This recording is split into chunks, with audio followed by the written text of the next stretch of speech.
Good afternoon, everyone. Welcome to some Full Throttle Cup Series racing here at Dover. This is Chris and Josh Kiwi's up here in the booth, bringing you the Monster Mile 200 here from beautiful Dover Raceway. Man, this is going to be an awesome track. They call it the Monster Mile for a reason because you got that big old monster down the backstretch. It's going to reach out. It's going to grab you. We're going to possibly have some trouble here tonight, but you know, that's just the way that Dover goes. But we do have our qualifying a grid set. Are they gridded up? I do hear race cars. I'm just not seeing race cars. There they are. All right, looks like we do have our grid starting to get filed in here, as it looks like Jeremy Zarfos in that turn 2 Terribles number 29 Ford Mustang. He's going to roll off P1 here. It's going to be Lucas Nilge's rolling off P2 in that number 3 at Toyota Camry. Then right behind him in that P3 position inside lane will be Ken Baum Jr.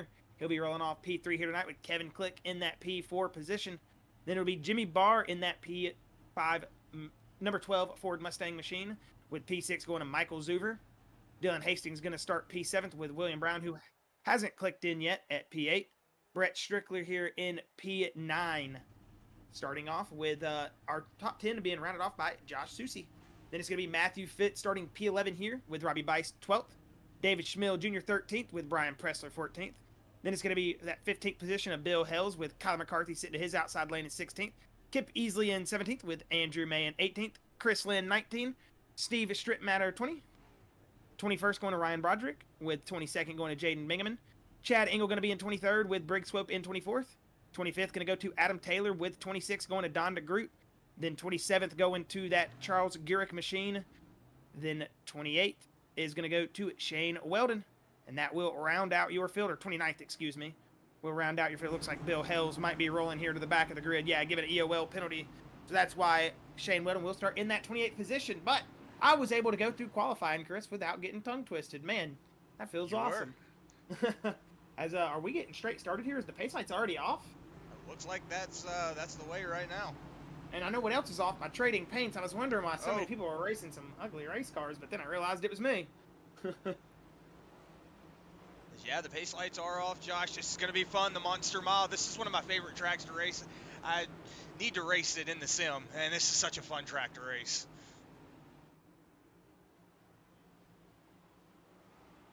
Oh, and the green flag's out. Jeremy Zarfo's getting off to a good jump. It looks like that 3 of Lucas Nilge's getting off to a bad start. So he's going to move himself back to that 3rd position. But Kim Baum Jr. going to move himself up into that 2nd position. So going to swap places.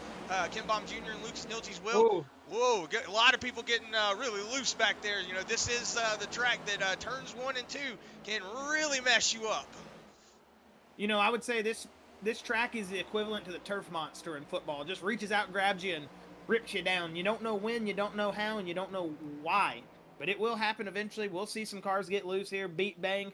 You know, I do like to consider this one of my favorite tracks that I love to hate. You know, that sounds weird, but I love this track, hate this track. It's one of those tracks as a driver that after a while, your arms start to get burning. You hate driving the rhythm here because Dover is just one of those tracks that's so demanding. If you're not on rhythm, if you're not on line almost perfectly, your run is almost killed coming out of turn 2. It's really hard to save it, not get up into that outside wall. But it's just one of those things, Chris. We'll have to see him get it. Oh, man, that's Andrew May. Speaking of the outside wall, Andrew May into the wall. To the inside, that's that Jaden Bingaman Nitro machine, that 26. As I'm starting to get all those paints loaded in, we're starting to see some beautiful race cars out there to go on board with that Andrew May machine, that turn 2 Terribles number 22 Ford Mustang rolling into P22 here right now, currently in that outside lane, which you can roll here at Dover. But stay that into the wall! As we're riding on board with him. Yeah, I was about to say, that was a great shot of that accident.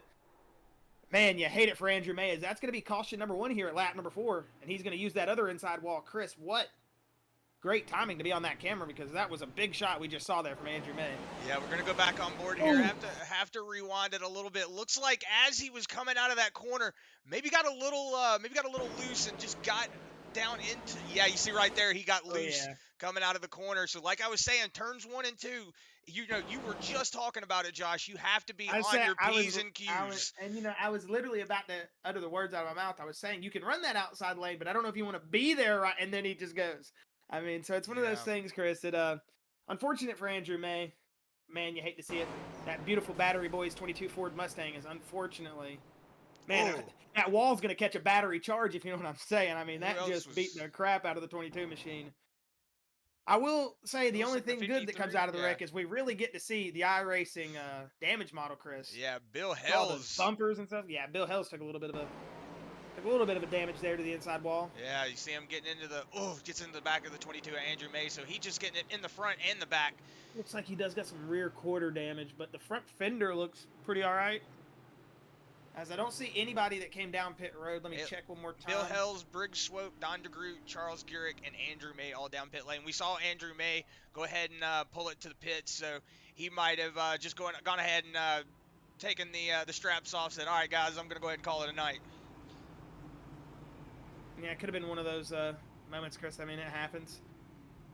We'll definitely see if somebody goes out. I'll tell you if they do exit the race car. But so far, nobody has left their race car.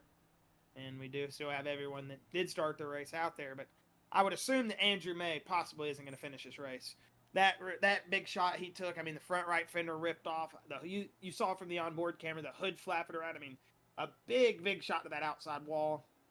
Man, you hate it for him, but I gotta applaud you, Chris. Way to be on the camera right there. That was that was an awesome angle for our viewers right there. I gotta say, even I had to mute my camera after it was over. I kind of clapped for you. I was like, man, that was good timing right there.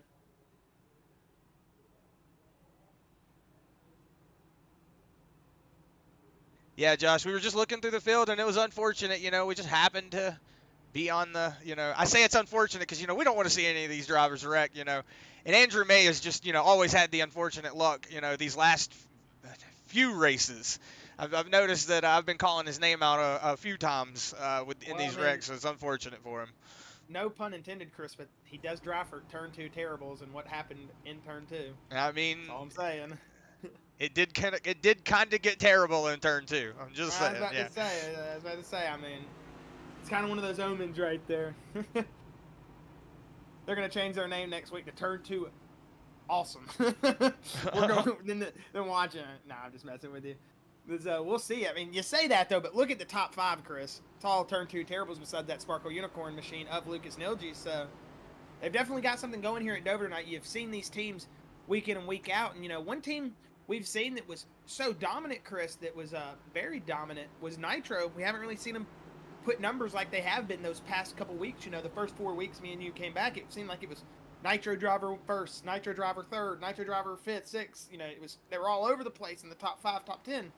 Green flag's back out. Had a little bit of struggle, and like you said, green flag's back out. And who's not struggling?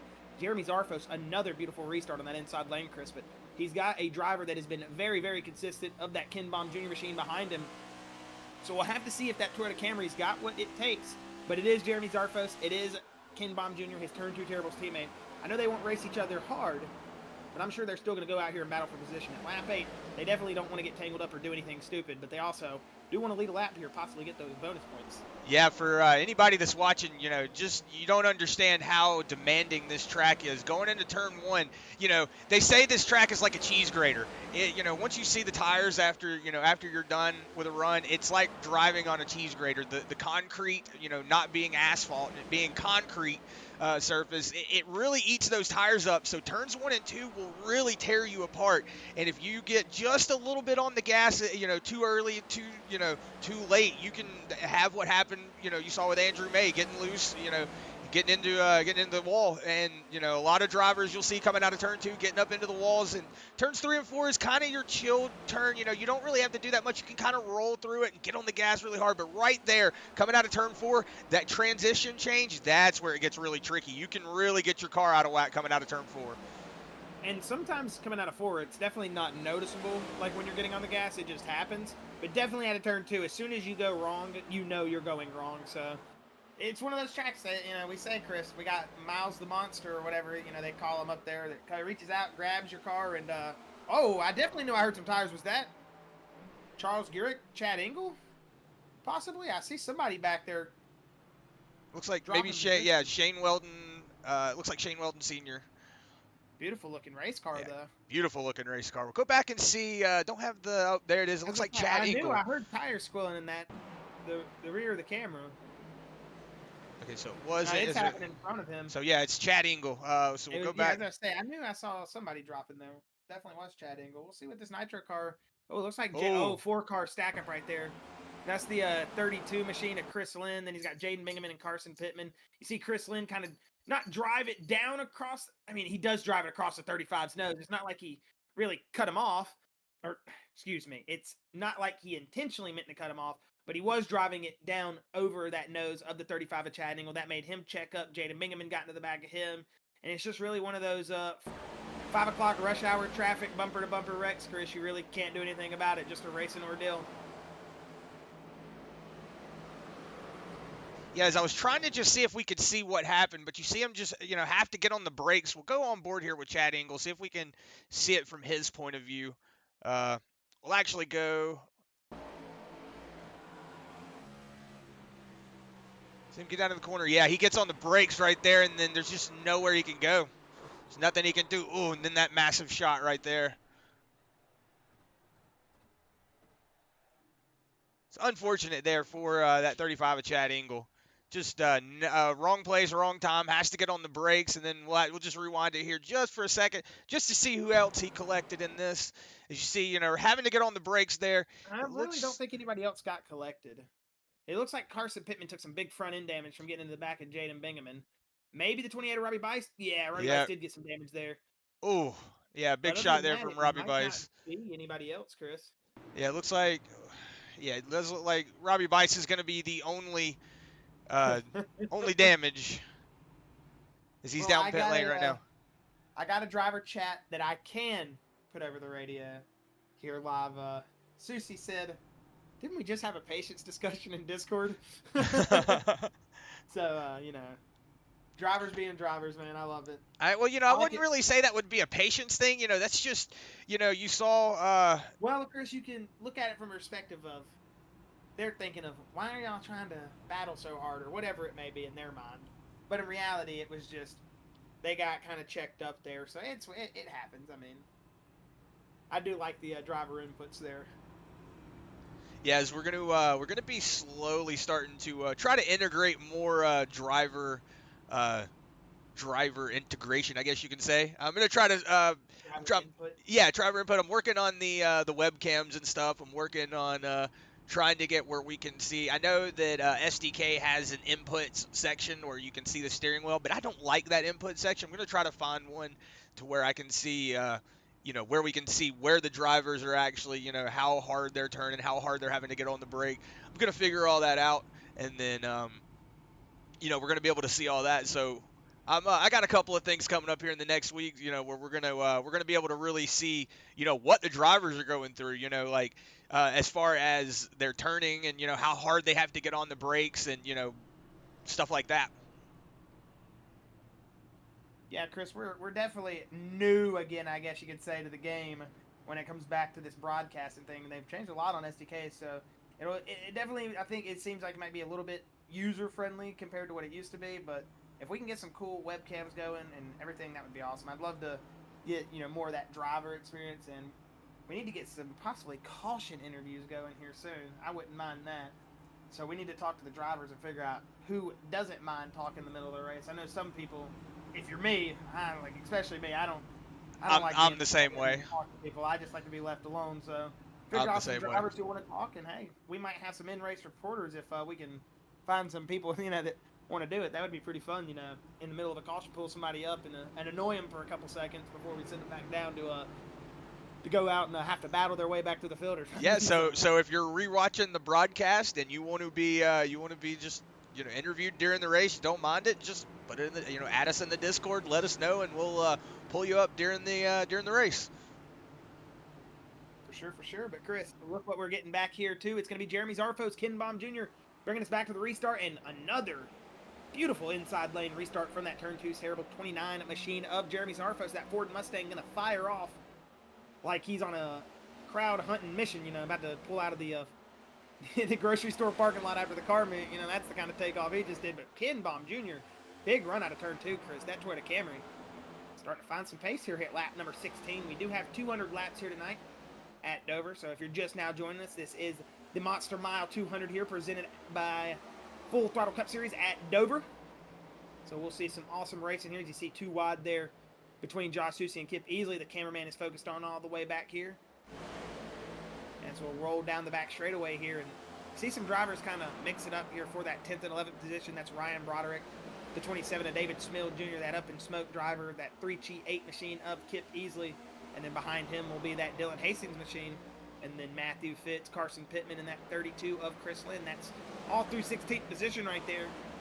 That's what looks like it's right as we go back up front.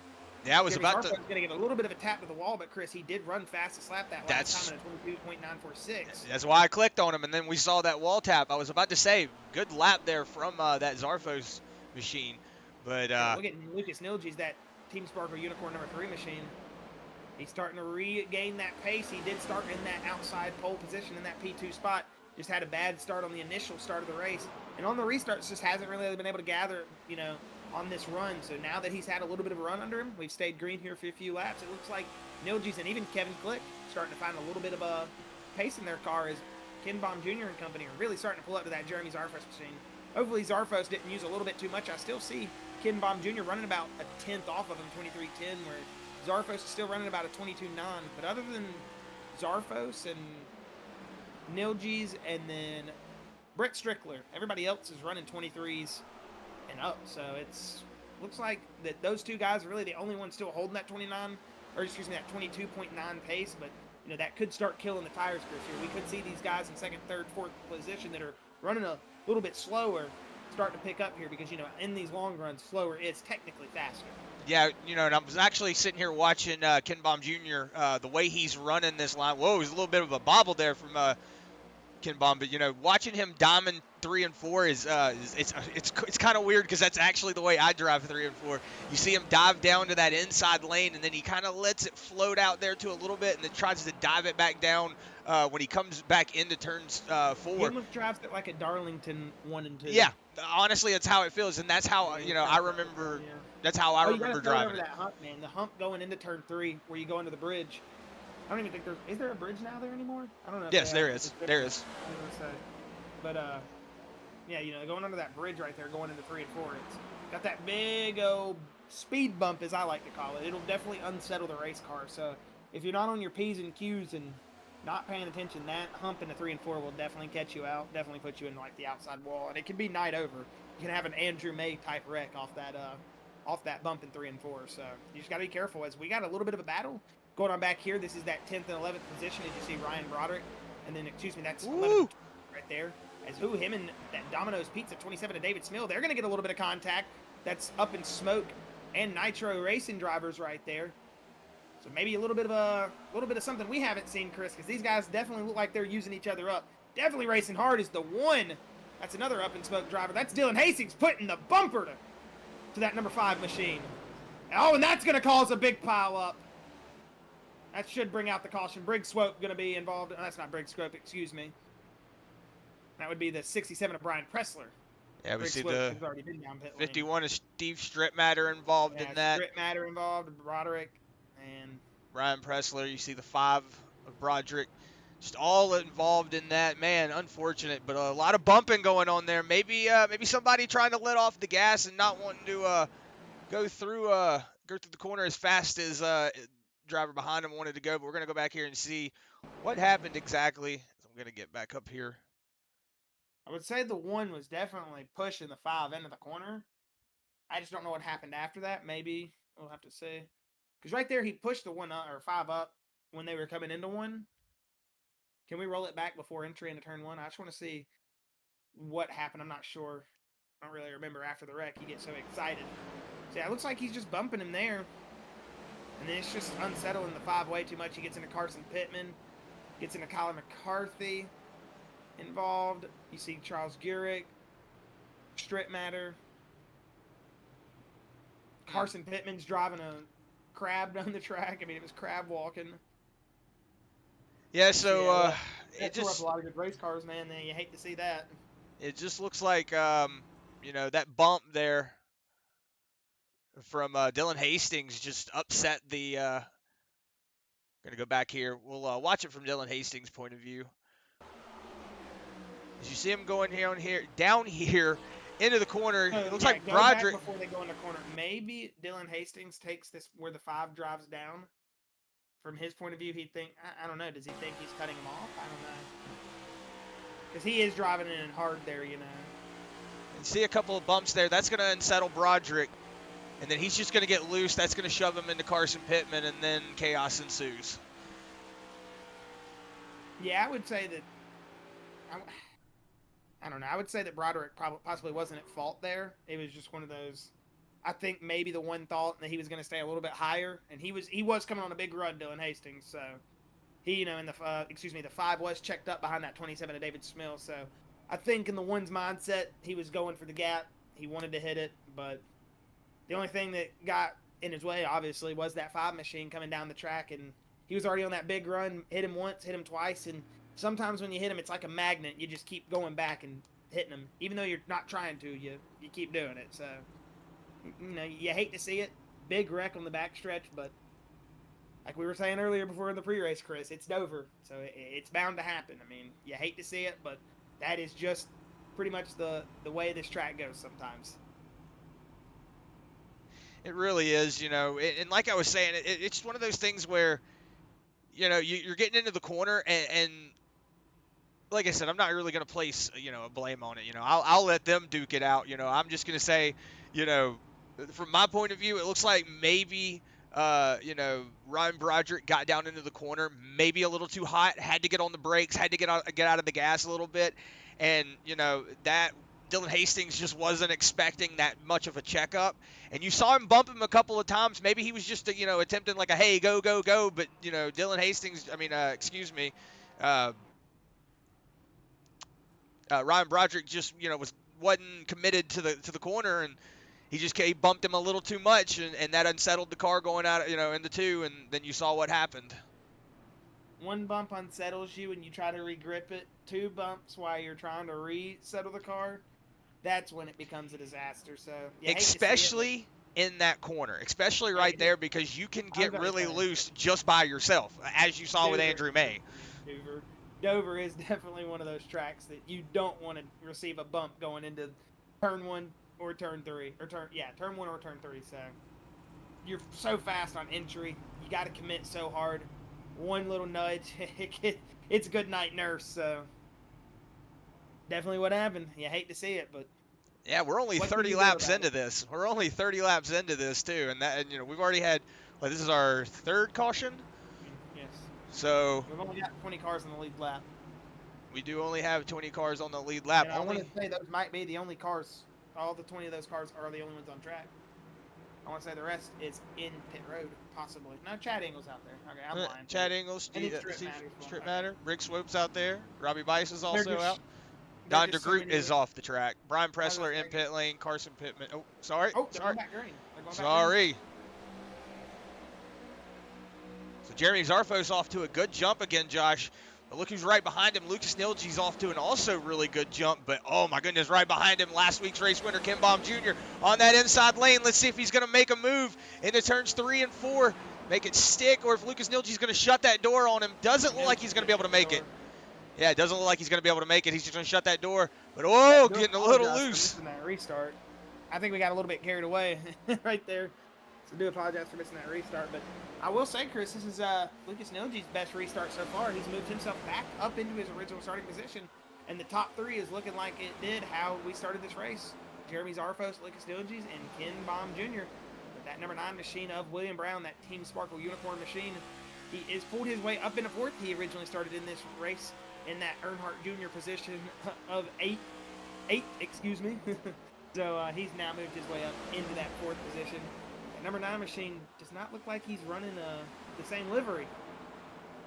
I was going to say that almost looks like a grave digger. Yeah, I was going to say, yeah, it does look like a grave digger. But it's definitely not grave digger. I see some type of logo on the hood. I just can't make it out right now. But oh, big drive in. The 25 machine starting to pull up as well. So this is starting to become a big battle here, Chris, for this first position. And we even got a couple more cars pulling up. Brett Strickler and Josh Susie behind them. William Brown to the inside. Going on. This will bring them up. So yeah, William Brown to the inside. He's easily going to take that 3rd position. Looks like that Ken Baum Jr. just not willing to put up that much of a fight. Knows it's not too much worth it right now at this point of the race with this many laps to go. Only lap 34 200. Again, Jeremy Zarfos going to give up and give that wall a little bit of a kiss, and this could open the door for Lucas Nilge's, and it looks like it will. new race leader, and Jeremy Zarfos could get trapped here on this outside lane, and that is exactly what will happen. As the number 9 of William Brown now will pull to the inside, and we could have a new 1-2 here, and it's going to be Team Sparkle Unicorn 1-2. As Lucas Nilges and William Brown taking your 1 and 2 spot here. So new leaders. Lucas Nilges here at number 35, and William Brown big into the wall right there. Off the corner exit. Yeah, William Brown really big into the wall. You're going to have your turn 2 terribles, Jeremy Zarfos, Ken Baum Jr. right behind him. Also, Brett Strickler behind him as well. But Josh, as we were saying it, Josh Sushi starting to work his way up into the picture. But I was going to say Ken Baum Jr. to the inside, or excuse me, Kevin Click to the inside of Ken Baum Jr. So Ken Baum Jr. slowly starting to lose a couple of positions. Whoa! Brett Strickler almost getting turned off the front of Joshua Sushi. The two got really tight on corner exit. I had to check up, and that's what happened. A big checkup there. So it wasn't that the 38 really wanted to go there. It's just he had to go there. Big checkup on corner exit. I don't think you guys saw that, but on the edge, he's getting tight. The two did get tight off corner exit there. Oh, the 81 though also getting tied up into that 38. From those guys. Good recovery. As we're gonna go back up here. Jeremy Zarfo slowly starting to lose positions as well. He's falling back to that 5th spot. Ken Baum Jr.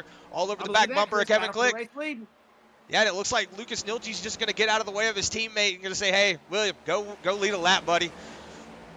I don't know though. That's a big run off of turn 2. It looks like he's not gonna try to open that door. Oh, we got a caution. Oh, big caution. Oh, they're still wrecking. That's Chad Easley. Or Engel, excuse me. Yeah, as I saw a bunch of names go flying out of the ticker. As we'll go back and see if we can see what happened here. Oh, Hoover. And the 12 made contact there. That's Jimmy Barr. Looks like the 27 machine is going to get involved in it as well, David Schmill Jr. I mean, this was just right behind where we were watching, too, as well, so I'm surprised we weren't able to catch a little bit of it in one of the cameras, but looks like Zuver's just going to turn him around. Big hit to the outside wall from Zuver. I think the 12, I was going to say he might get away, but after seeing it from that angle, that left side and that right front fender is pretty beat up, so more beat up race cars, Chris. It seems like that is going to be the theme tonight here at Dover. This is our 4th caution of the night, correct? This is the 4th caution. As you see, David Smil Jr. just nowhere to go, getting turned around. He was already past that commitment line, too. Yeah, so now he's got to go down pit lane.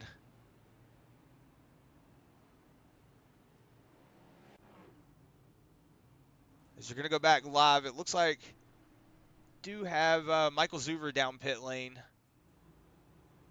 And it looks like Ryan Broderick also down pit lane. Kyler McCarthy looks like he might be parked for the night. Nope, he is actually on his way back out. The 24 machine on his way back out. The only people I've seen that have gotten out of the car are Don DeGroot and Carson Pittman. Those are the only drivers I have scored out of the race and out of the race car. So everybody in your top 10 except for Jaden Bingaman and that 26 machine has come down pit lane, or has not come down pit lane. So we've got 10 drivers in the front that haven't come down pit lane, and Jaden Bingaman came down at lap 12. So this is going to be interesting. You know, we're 40 laps into this. When do the pit cycles start? Like, you know, I know that these drivers up in the front, they probably don't have, you know, they're not really worried about their tire management right now. I mean, you would start worrying about it here in, you know, about, I would say 10 more laps if you were to get it green. But, you know, since we've had 4 cautions so far, you know, the tires really haven't got a chance to get up to heat, you know, to their heat cycle. Yeah, I was about to say that, Chris. That's what I was going to hint on. You know, it's one of those things of, I definitely think it could be just we haven't had enough of a green flag run, per se, to really give the drivers a reason to pit. So, I mean, I think we might eventually see one here if we get another caution in the next 20, you know, or the next 10, maybe. I wouldn't say the next 10. I'd say like next 20, 25, possibly, if we get another caution. But I wouldn't say they're going to pit probably for another 30, 40 laps, maybe. I don't know. I also could be really tripping. I'm not sure of the tire wear, but the way it seems right now, I would say that the way I would say is they're they're doing pretty good on tire wear. Yeah, that was something I was thinking. I remember when I raced here. Like I said, the tires can really grate up. Being a concrete track and not asphalt, the concrete will really shred the tires apart. I've seen a couple of real life races here, not in real life, but the real life NASCAR races of the tires, and they are very torn up after that cycle. So you know but now we've had 4 cautions so far. Like I said, they just haven't really had a chance to stretch their legs, so to say, and get a really solid heat cycle through their tires. So I would say at least another 10-15 laps would when you would be to start worrying about your tires. Yeah, I would definitely agree, Chris. I'm thinking 20 laps, 25 laps possibly is when they come down pit road if we stay green here. But I think if we get another caution within the next like 10, 15, we'll see a full pit cycle from everyone. But we won't miss the restart this time. It'll be William Brown, who is your race leader. He will be followed on that outside lane by Lucas Nilges for this restart, as the iRacing pace car going to turn left and bring our field back to green here in just a moment, as the flagman has the green in hand. And it is green, green, green, as a good start there from William Brown, as he'll get off on that that inside lane very well. He'll drive it off into turns 1 and 2, but look at that. Kevin Click, he's all over the back bumper of that Lucas Nilges machine. So we're definitely going to possibly see here. All right. Well, you know, Chris, when you get under these caution periods, those heat cycles are really hard. You got to roll on cold used tires. Not cold, but not fully heated up used tires, and it's not fun restarting. Yeah, as you saw Ken Baum getting loose on that backstretch, Josh. That's what I was talking about. Getting that banking transition. We're gonna ride in the gyro cam here in just a second, just to show you how much of a banking transition it does. Because coming out of turn 4 right here, it's kind of a transition. But if you watch from this camera, you can see the cars kind of do a bump, and it is Kevin Click opening up to the inside, Chris, and he's gonna pass, and that's gonna open the door again for Ken Baum Jr. Yeah, so Kevin Click. He's going to go up there and put the block on that 3 machine. Not really the block, but drive up over the nose of that 3 machine. And that is really going to open up the door, as Ken Baum Jr. is going to be able to drive it past the inside. And now William Brown is back under attack from these turn 2 terribles. It's going to be Kevin Click. And Ken Baum Jr. really trying to chase down that race lead again, as Josh Susi is now going to pass Lucas Nilges and move his way up into that 4th position. As we're just riding on board here. You saw that bump in the entry there, really big. With that 25 of Kevin Click, right here, you can see the camera kind of start to even out a little bit, and then it just gets back into the corner. Man, this track is really weird transition, and if you're really not on your P's and Q's, it can catch you off guard. A super bumpy track too, Chris. Very, very bumpy, especially down the back stretch. Oh, is Kevin Click getting a little loose coming out of corner? This might open up the door there for Ken Baum. Doesn't look like he's going to press his teammate too much for the 2nd position just yet.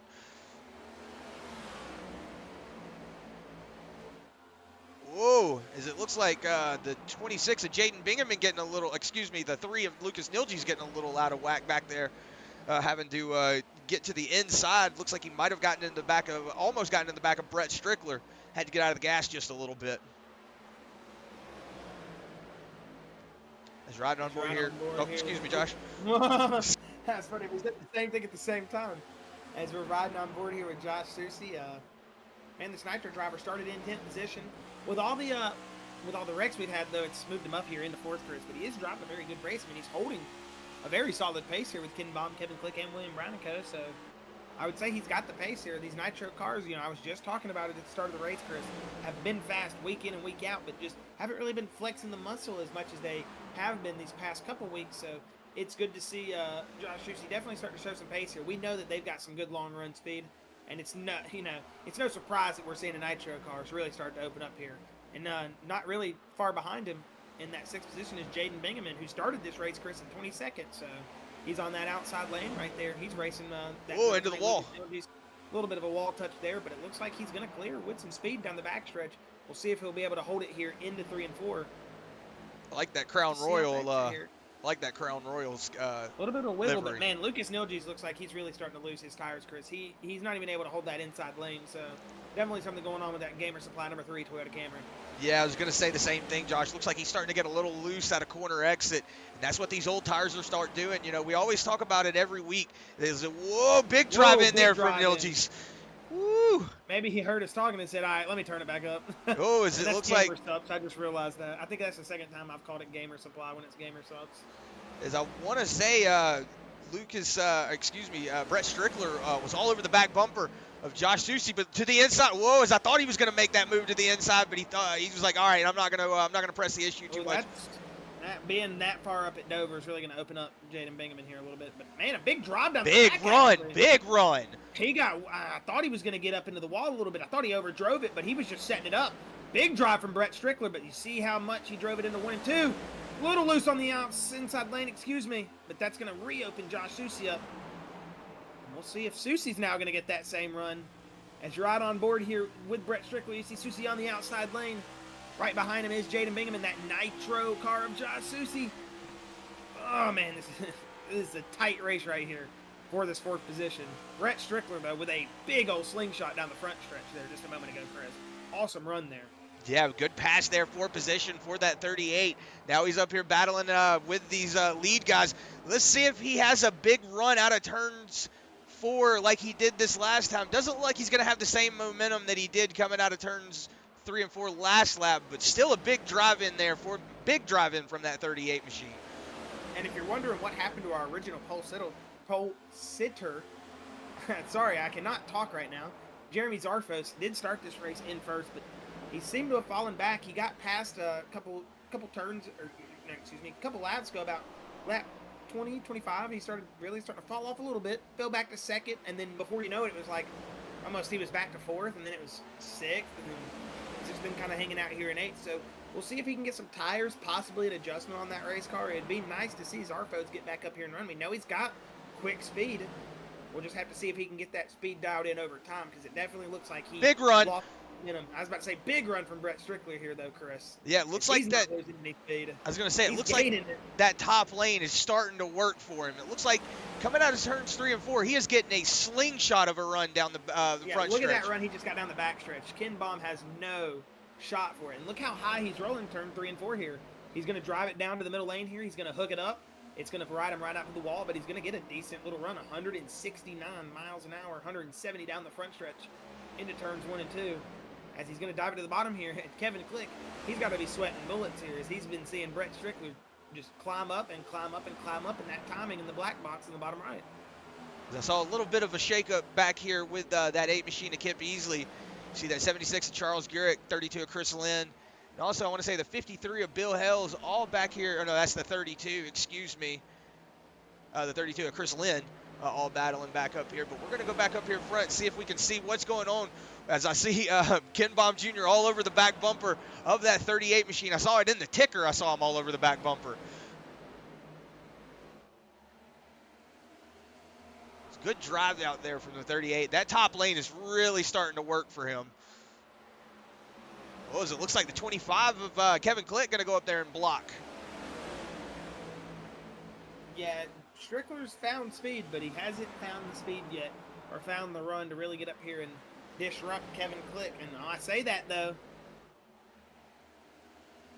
as I was saying, there was a block from the 25, but it wasn't. Found the run. It's all turn 2 terrible drivers anyway. Yes. So I know they're not racing super hard like that, but still they're putting on a great show. They're really racing hard.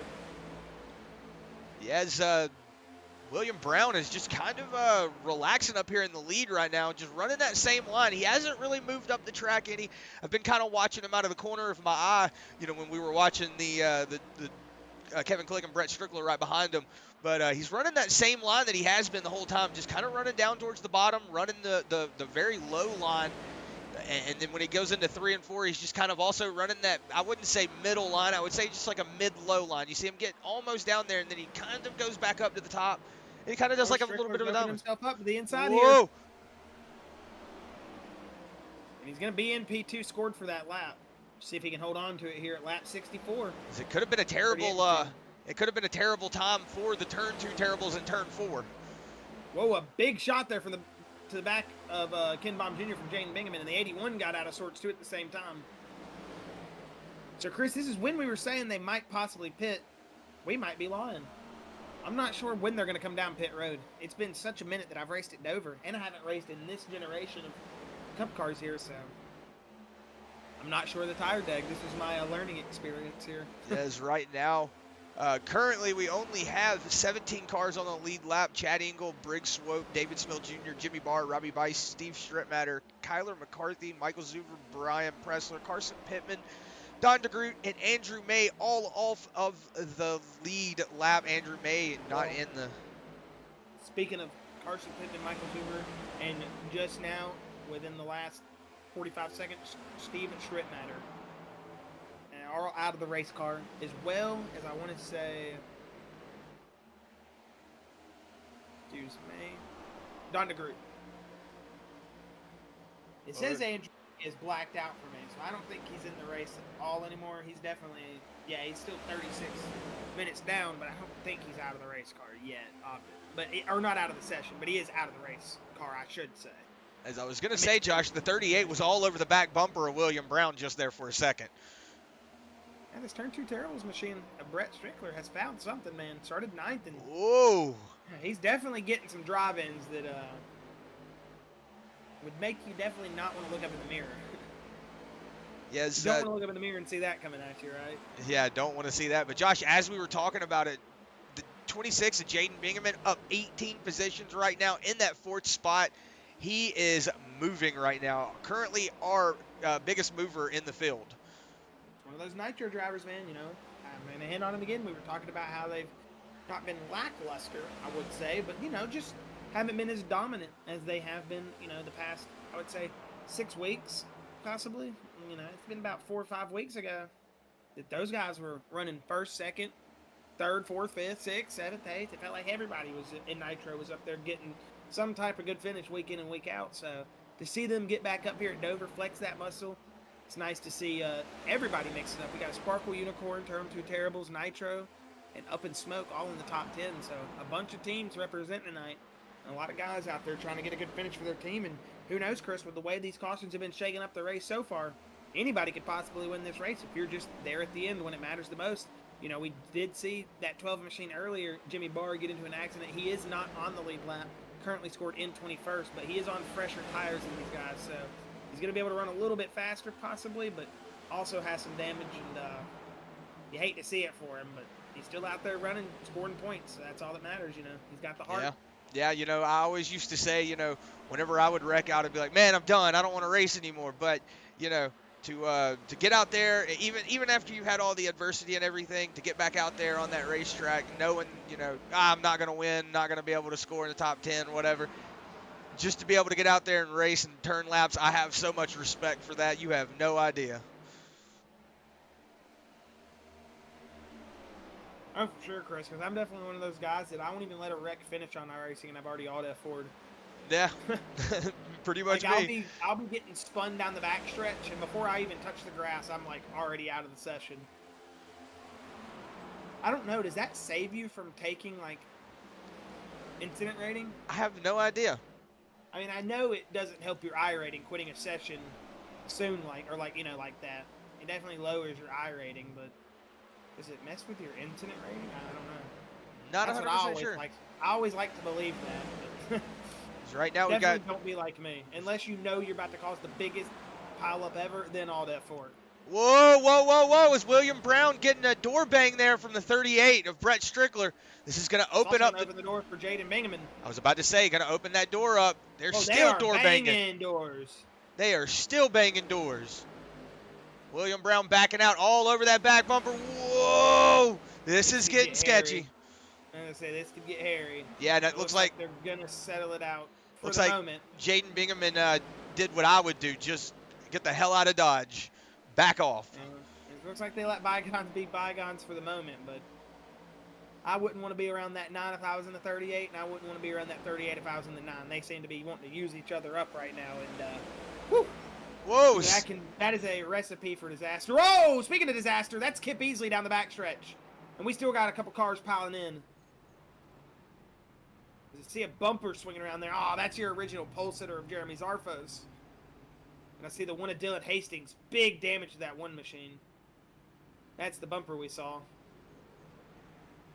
As we'll go back here and see. Oh, yeah, that car is done for.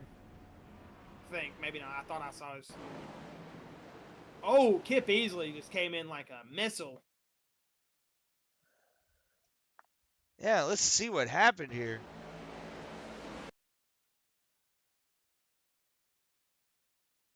Oh, wrong camera.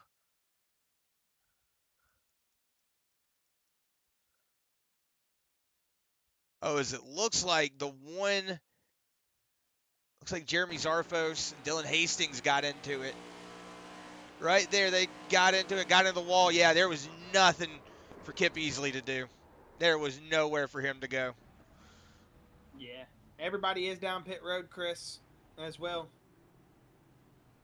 Well, not everybody, but your lead pack is down pit road. Your top 15.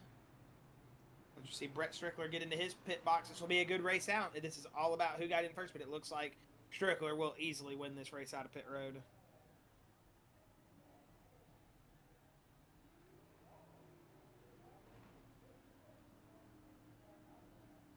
Yeah, it will be Brett Strickler and Jaden Bingaman. He's going to get out in front. As William Brown is dropping. Is William Brown taking some damage repair or something? This looks like might have had a little bit of a miscue. Maybe lug nut getting stuck or something. Jeremy Zarfos and Andrew May both out of the race car as well, Chris. Now Andrew May has fully taken himself out of the race car, and Zarfos as well. So you hate to see it for our original pole sitter.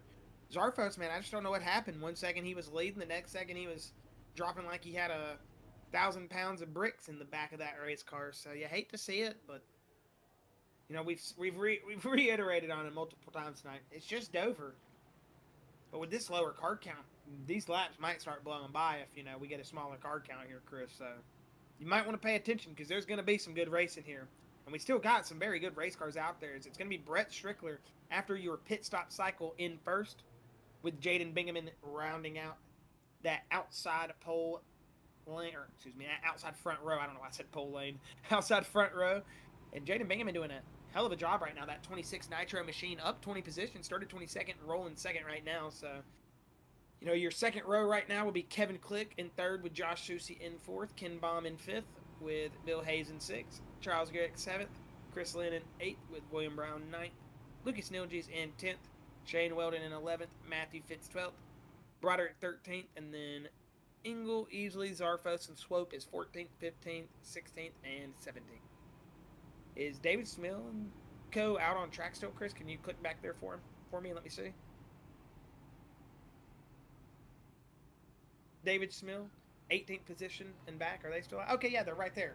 I didn't see them. We were just one camera back. I didn't even... And I'm in a smaller windowed mode, so I didn't really possibly see that.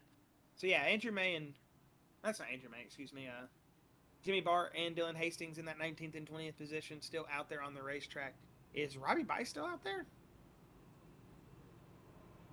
Yeah, he's right there, okay. Running a different livery, and that 28's blending in. It's so hard for me to see that number. I don't know if you can see it, but that's a hard number to see. How am I missing stuff right in front of me, Chris? You know, they do say yeah, it does look good once you get up there. Yeah, I love the chrome numbers, man. I'm a chrome number fiend. Oh, I was muted. Yeah, the chrome numbers are, ooh, I love the way that thing looks. We should Not be the going front back of to it. green here, Chris. Not the front of it, but...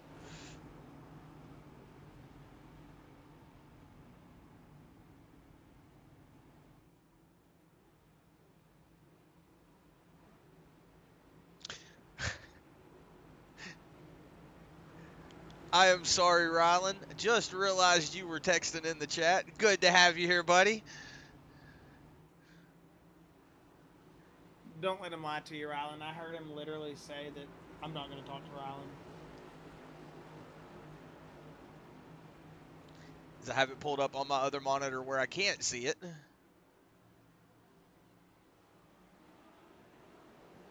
the green flag is out. Brett Strickler getting off to a good jump.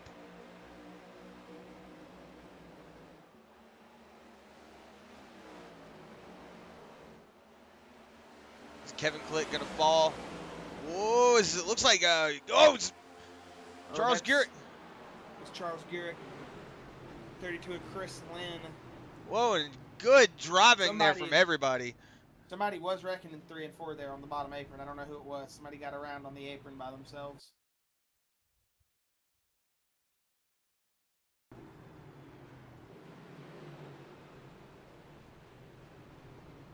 Chad Engel. It was a 35 of Chad Engel.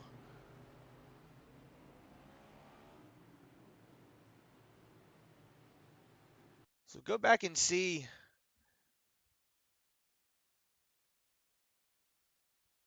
As that was just a self-spin, probably trying to avoid what was happening in front of him. But Charles Garrett, man, look at the 24 of Dylan Hastings coming out of from all the way back there. Him and that 38 splitting the Red Sea there. Whew. Excuse me. The 98 of Shane Weldon. We'll go back and see what caused Charles Garrett. Let's see. It looks like maybe coming out of the corner. The 32 got into the wall, got into Garrett. Oh, that's unfortunate.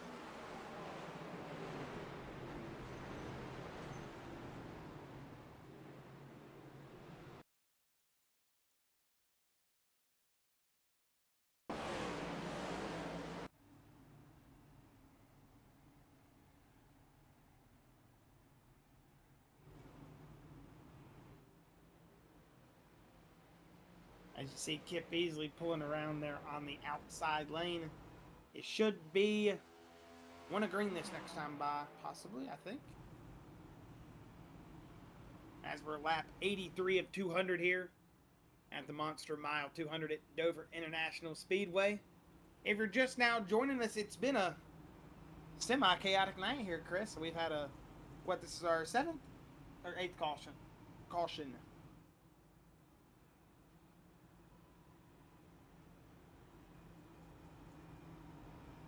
Shit, 6, okay. I had us for 2 more. But we have had 6 cautions here. Just typical Dover getting, This is how bumps, this is how many cautions I heard was last season. So yeah, maybe we'll go green here for the rest of the way. Get you 100+ laps from green flag racing. That would throw a wrench in it, wouldn't it, for these guys? So hey, it's been an awesome race here so far, though. We've seen some good battles up here for this lead position. As if you wouldn't believe me, it was Jeremy Zarfos who originally sat on pole, and then outside pole was originally who sat outside pole again? Wasn't it Ken Baum Jr.? No, he sat 3rd. It was Jeremy Zarfos in pole, and then who was it outside? Oh my goodness, I already can't remember. Oh well, it's besides the point. Either way, we've had a big mix-up in the field. Everyone is everywhere. And it was Lucas Nilges. That's who it was that was in outside pole. Sorry about that. I just had a complete moment where I could not, number one, read the timing.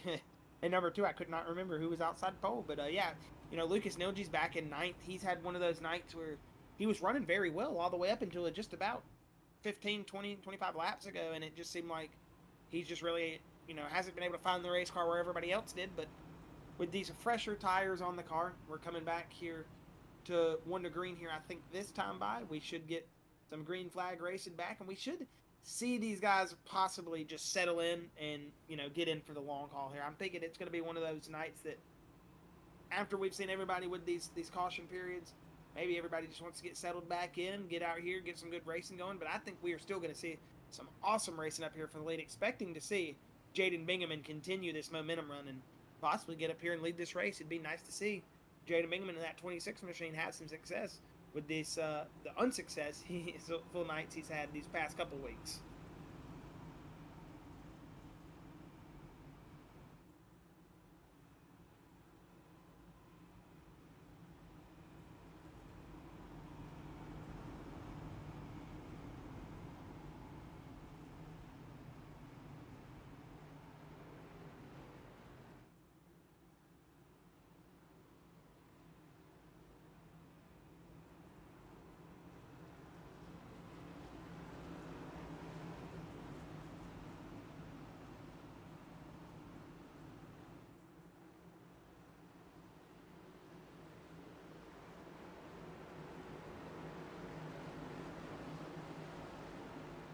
Well, oh, sorry. Yeah, we'll have to see, Chris, because we are going back green flag racing. We've seen a lot of mix-up here in the positions tonight. Will we see some more head-scratching moments of, how did that guy get here? Yes, I just... Jaden Bingaman trying to continue his momentum. And he's going to let some momentum take him up the track. He's going to hit that 2 machine, Ken Baum Jr., but they're going to straighten it out. They're going to continue racing. Nothing malicious there. That was just a restart, contact right there. What can you really do? And that's going to force him back into 4th position. And Ken Baum Jr., he's set it into another dimension here. He said, hey, I'm ready to go now. After getting a little bit of contact like that, it can set you in from that, hey, I'm going to cruise mindset, and hey, I'm going to go up here and I'm going to try to retake this lead. And then I'm going to cruise once I get up here, and everybody else uses their equipment trying to pass me. We'll just have to see how these cars resettle in here, Chris, though. I'm definitely expecting to see some different cars go into different places here in the next few laps. Yeah, Brett Strickler with the fastest lap so far, 22.94. So that 38 machine really starting to find some pace up here in that lead, that fresh air. Don't have any lap cars in front of him. He can just kind of set it on cruise control right now if, if he wants to, because he's got 2 teammates behind him. So, if he's like, if they want to battle for the position, they can sit and talk to each other, They're probably in their own Discord channel, and say, hey, I want to get around you. I don't want to get around you. I'm going to block for you. We got the 2 Nitro guys coming up behind you. Let's just block them off and hold this, this top 3 position. So it could be any kind of, any kind of strategy going on in that 1, 2, and 3 spot. But Team Sparkle Unicorn trying to also have a say up here. William Brown and Lucas Nilge's up into that 6 and 7 spot. Yeah, as William Brown was your race leader here before these last 2 cautions. It just seemed like he had a moment there at lap 77 when the field came down. That either he was taking damage repair if he had some, or something must have happened. I'm not too sure. I don't have that information. So it definitely set him back. He's having to rework his way through. He's back up into 6th, though. I think he came back out, 9th when they came out of caution period? So, yeah, as I say, 8th, 9th, something like that. But either way, he's working himself back up through and right back up here with the lead pack. And this could be one of those nights for William Brown, Chris. If he's just able to keep the nose clean, keep the car under him, and, hey, doing what he's doing right now, passing cars and putting them in the rearview mirror, that's a good night there for the 9 of William Brown. Yeah, Josh Masusi also up 6 positions. But Jaden Bingaman up 16 positions, just dropped a few back to that 6th spot. So it's going to be interesting to see. I see Lucas Nilge's also starting to creep up into. Whoa, is William Brown having to get to the inside of the 81 of Josh Masusi. See if he met. Whoa, that was almost a quarter panel to quarter panel. Let's see if William Brown tightens up. No, he's going to stay off that quarter panel. Not going to door bang that 81. Probably going to back out of it early on. No, he's going to dive it onto the inside. Let's see if he can make this stick and make this pass for that 5th, for the position. What was big stack up there from Ken Baum Jr. That's going to open up the door for the 9. Chris, I'm about to say, he is definitely moving right now. He is hauling mail, and he's going to drive it off here into turn 3 with Josh Susi right there on that back bumper as they drive into corner. But William Brown to the inside, he's going to move himself up into that 3rd position if he's able to make this pass stick on that number 2 with Ken Baum Jr. But Chris, you've got to think, is he using his tires up a little bit too early here? And will it come back to bite him in the next 20 if he is using that equipment a little bit more than he should? I'm wondering if he's expecting a caution. With the way the cautions have, with the way the cautions have been going, maybe he's expecting a caution. That way he can kind of heat the tires up here a little bit. Get some positions, under his belt. Then hope for a caution to come out. As he's pressing the matter all over the back of Kevin Click.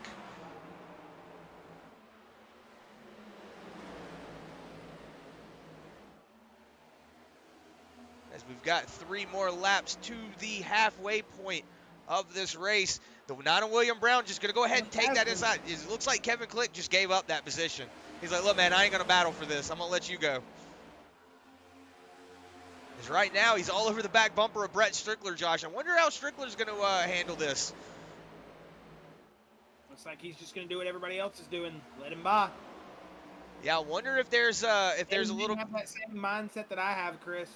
Why is he going up there and using his tires? But if he has the same idea that you have, and there is a caution, this could be smart for William Brown. I mean, use your equipment up a little bit early, a little bit early, and then getting a caution, being able to save, can kind of equalize it out. But if he uses it up here and then continues to use it up here for a green flag run, it could really come back to bite that 9 machine. Yeah, but so he is your race leader, and he is pulling away.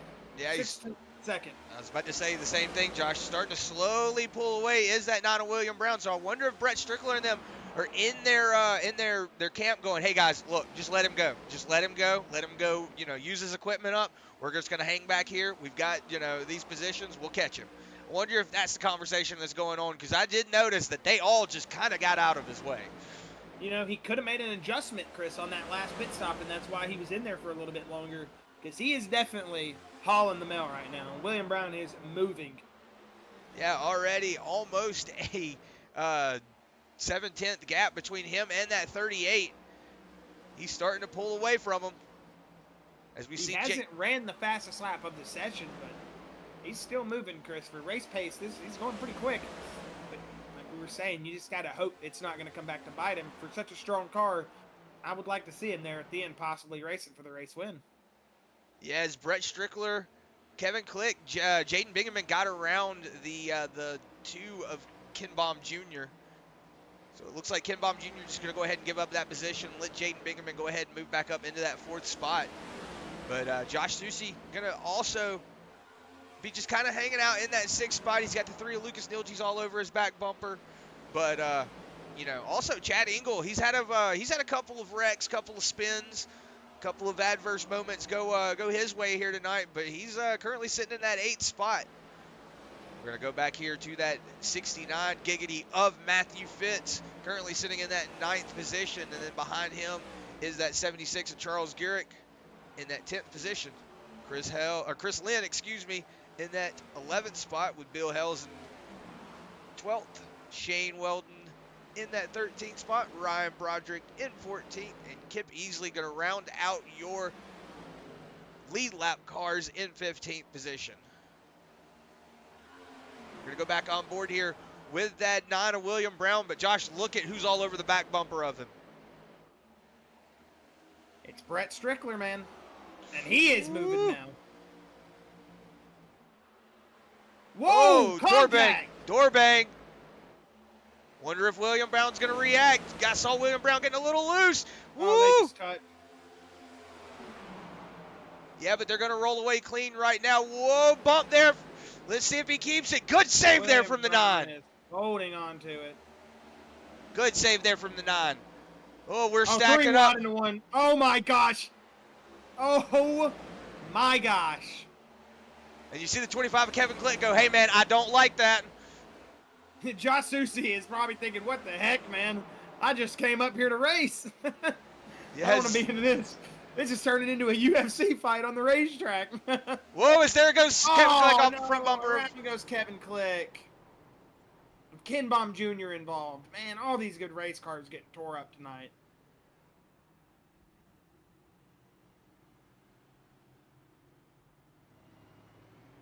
As we saw Kevin Click going around off the front bumper of Lucas Nilges. Go back and just watch that. As I see Kevin Click going ahead and jump into the pits.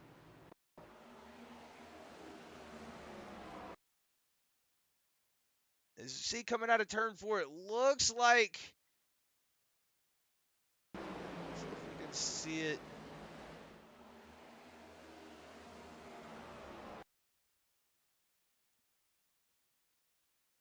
Just looks like the 25 might have just eased up the track just a little bit. Yeah, it looks like it might have just eased up the track a little bit. You see him go around off the front of the 3, and then, oh, big shot there from Chad Engel.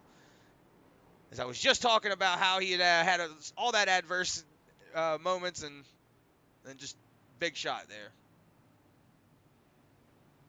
It always seems to happen when you're talking about him, Yep, always seems to happen that way.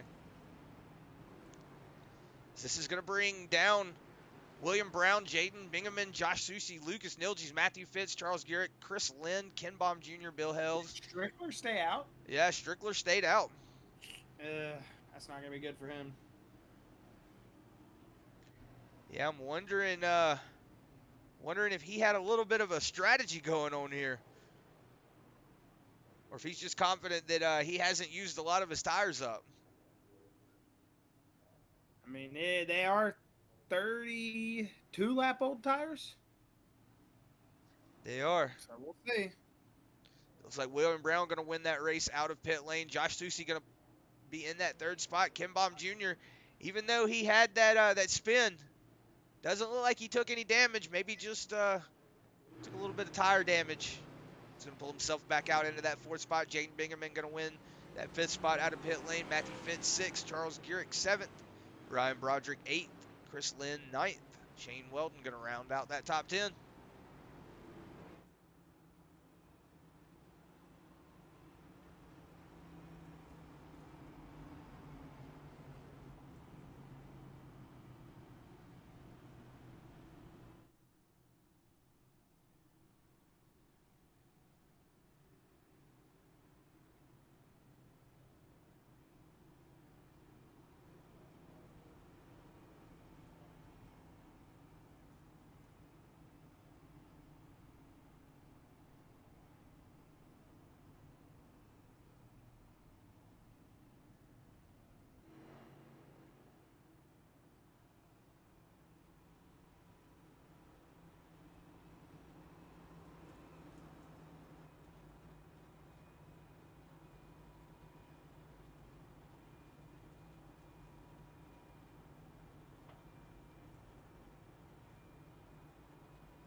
And the pace lights are out.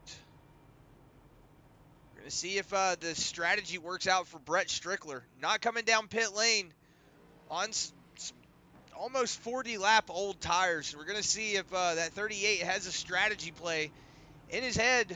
But Ken Baum Jr., we saw him go around off of that incident as well. So we'll see if maybe doesn't look like he's got any damage on that race car from my point of view. But also not able to see the entire car. But it does look like he was able to come away unscathed. So Ken Baum Jr. still up in that fourth spot. We'll see if Jaden Bingaman can do anything about this now, or if William Brown can keep it in the lead. See if he can take back over the lead and hold on to it.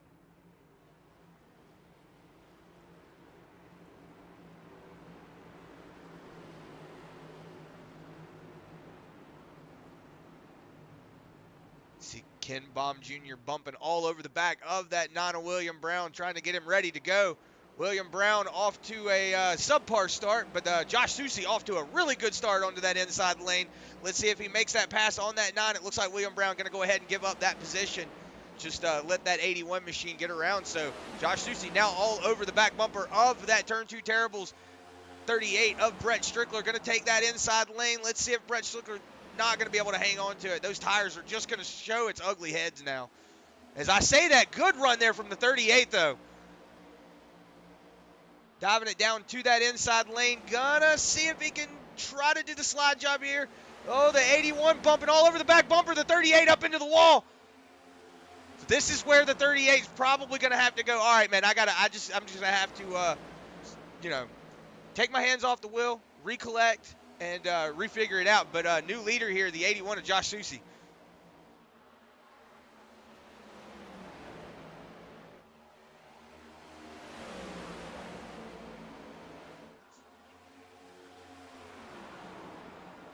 William Brown Looks like he's trying to get up to the back bumper of that 81 of Josh Susi. But Brett Strickler, those tires are starting to show. He's not able to hang on to that pace like he was early on. Yeah, not only that, Chris, he's going to lose this lead pack pace a lot sooner than he should. Yeah, as we see, it looks like Kim Baum might be trying to do a little bit of blocking for his teammate with those older tires. Maybe they're expecting another caution to come out. Maybe he was expecting to stay up here in the front, battle it out, but doesn't look like that 38 is going to be battling it out with this 81 in the 9, because right now it looks like William Brown's trying to battle it out with that 81 machine.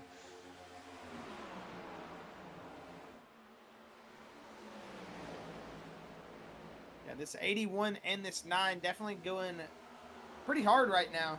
As you'll see him hit lap number 117 and then driving it to the inside lane. Will be William Brown, but Brett Strickler, big drive in. He got to the back of Josh Susi. Susi's going to save it, but into the inside lane is Brett Strickler. That could have been terrible. I didn't even see him. He just came flying in. Whoa, he wrecked him. Yeah, as we saw, that 81 just not happy with how that 26 just did that. And there goes the bumper. That adds to the comedic value. Yeah, that 81 was just like, all right, man, I'm tired of this. He sent that 38 around. We'll go back here and watch it. As we'll actually rewind it back to turn 2. We'll see that big driving, because I did not even see the 38 coming in. As you see the 9 and the 81 battling right there, and then the 38 just never checked up. You're driving it down here, you're probably thinking Josh Susi's just like, you know what, man? Drives it down there and says, all right, I'll give you a taste of your own medicine. But you don't Danica Patrick yourself.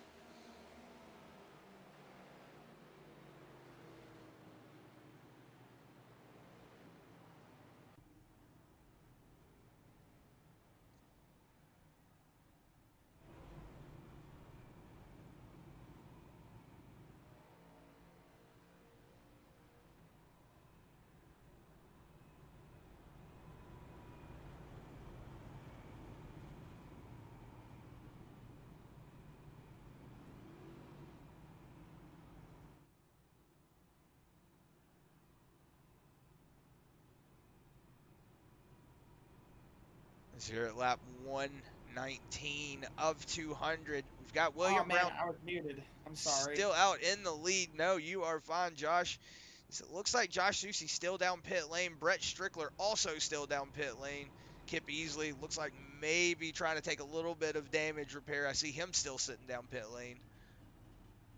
Have I been muted this whole time, even under green? No, you are not muted under green. Okay, I was about to say, have I not been paying attention? As I was saying, Kip Easley coming out. It looks like the 38 of Brett Strickler also on his way out. Looks like Josh Susi just going to take damage repair.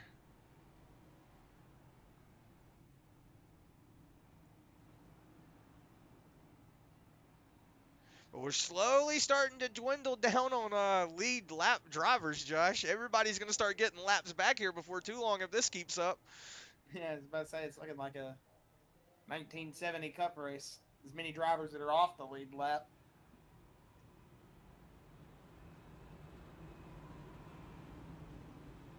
But Dover does bring out the mayhem, and it brings out the attitudes in drivers sometimes. So you definitely got to deal with that. You hate that. You hate for it to happen, but it's definitely one of those tracks that's mentally taxing, and that can bring a big old swing in your game plan, I guess. You know, it's just one of those things that you come into Dover thinking one thing, and then 20 laps into it, you already want to throw your rig out the window. So some people love Dover, some people hate Dover. I love and hate Dover, so what can I say? It's just how it works. I'll never forget the first time I drove in the ARCA cars, Gen 4, whatever you want to call. I remember the first time I qualified here, got the pole position, forgot to spawn into the race. Had to start in the back. It was terrible. I got wrecked out 2 laps into it. I remember that. Yep, I literally was like, I keyed up and said, "Hey guys, you're welcome for the free positions." So I remember that was my first experience with Dover, and I've never had a good time with this track ever. I love it, but I never have a I good went time with it. my first ever start here under caution. Everybody pitted under an overtime finish, and I stayed out. And then we went instantly back into another green white checkered. I was in second. Everybody in front of me wrecked, or not second. I was in like fourth. First and second wrecked in front of me. It put me in first. And then when we came to the third green white checkered, I think it was like, or we like finished the third one or whatever it may be. And you know how it just, it finishes you under caution eventually. That's what it did. We finished under caution, and I won my first ever truck series race at Dover. Ever since then, I don't think I've finished a truck series race over like third. Maybe fifth. Like, I have horrible luck with the truck series, man. But enough about us getting back to some green flag racing here. It'll be William Brown and Jaden Bingham bringing us back to green. That's a good start from that inside lane, and a huge start from William Brown. As he's not got some of those guys up there, Chris, that were giving him trouble. This could be William Brown's night now if he just keeps that nose clean. Yeah, but Jaden Bingham battling with that 76 of Charles Gurrick. So we'll see if this is going to slow him up. This could be what William Brown needs, just somebody to throw a wrench in somebody's plans. But, as we say, Charles Gurrick always getting in the mess, but always finding a way to the front. I just never understand it. Yeah, I was about to say, we've been calling Gurrick for a while. We've seen him race years before, we were calling these races here tonight. So we've been seeing him race since like 2021, I think, actually, around that time. So Gurrick is always one of those guys that he'll get wrecked at like lap 20, big wreck. You think there's no way he's coming back from it. Next thing you know, he's leading the race, and you're like, where did this guy come from? I mean, he definitely has those magical, mystical powers,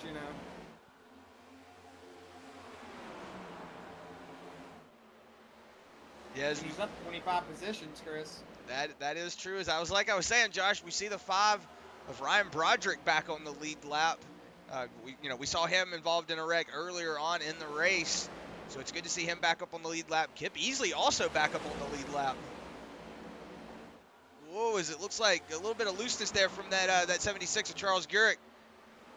Might open up the door for Jaden Bingham, but William Brown still holding on to that lead. As I thought maybe Charles Gurrick was going to get a run down the front stretch, but it looks like he's just going to go ahead and tuck it back in behind that 26.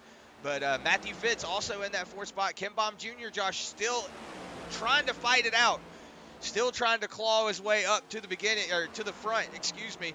As you see him, it looks like he was trying to get around that 69 of Matthew Fitz, but wasn't able to make that pass.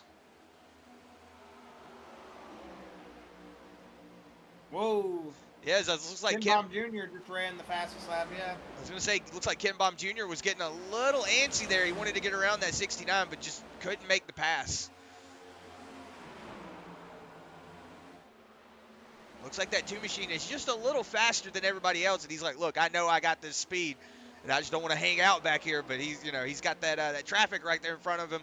That's really throwing a wrench in his game plan here. Jaden Bingham is putting it to that 9 machine of William Brown, Chris.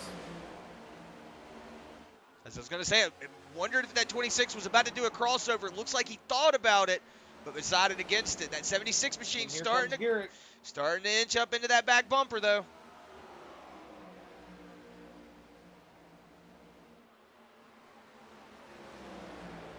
It's to the inside. Gurrick goes. Let's see if he can make it stick. Nope, not going to make it stick. He's just going to go ahead and zoom back into that 3rd position, but Ken Baum Jr. able to get around Matthew Fitz. So Matthew Fitz going to fall back to that 5th spot. But let's see if Ken Baum is going to hang out back here in that 4th spot, or if he's going to try to push that 26, make him make a mistake so he can get around him. As there goes the move there from the 2 machine. Yeah, he is going to stick it to the inside. That door was open. He is going to pass that 26 of Jaden Bingham. As Ken Baum Jr., even though he was in an accident earlier, is looking to make his way back up to the front. I say looking, he is making his way back up to the front. He's looking to retake this race lead.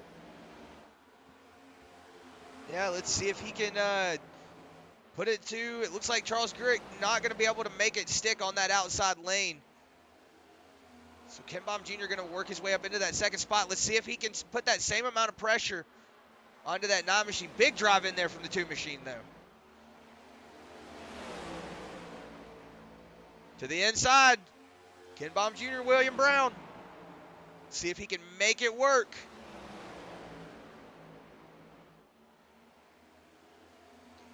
Ooh, you see William Brown leaning all over that 2 machine. They are getting tight, man. He is trying to make that 2 machine just have to check up. Trying to keep him on that bottom lane. And he's going to do it. He's going to force Ken Baum to change his lineup. Let's see if Charles Garrett can open the door now, yeah. As I say, if that would open the door for that 76 machine. Doesn't look like it, though. Doesn't look like it, no. But that will throw a wrench in that 2's game plan. Like I said, now he's got to work. Whoa! Whoa. Good. Big stay from the 2. Good spatial awareness for the 2 machine. Like the 9 might have got loose on corner exit. I knew I heard some tires spinning up a little bit. It's hard to hear him, but I think I might have heard some tires. He might have got loose there. We'll just see if his time starts to fall off a little bit. We'll definitely know he heated up those rears. As Josh Susi right now is currently the driver that is the lucky dog. So see if that 13 machine, you know, if we do get a caution here, he could possibly get back on the lead lap. Right now, William Brown is looking up in that rear view going, man, I don't like this. I don't like this. Jaden Bingaman, though, to the inside of Charles Garrett. Looks like he's going to take over that 3rd position. Whoa! That 2 machine just trying to make something work here. He is trying to make that 9 machine mess up. But right now, William Brown's just got nerves of steel. He is not taking any of it. The 2 is like a Nissan Altima in bumper-to-bumper traffic, man. Just doing anything and everything they can to let you know I'm here and I want to get past you. And it looks like he might. Oh, man. From the one camera angle, it looked like they were side by side. When it switched to that front camera angle, I thought he was about to turn him. Didn't see that they were not as close as they were. But William Brown, like you said, Chris, he's taking a couple shots, but he's standing right back and he's trading. He's holding his ground, man.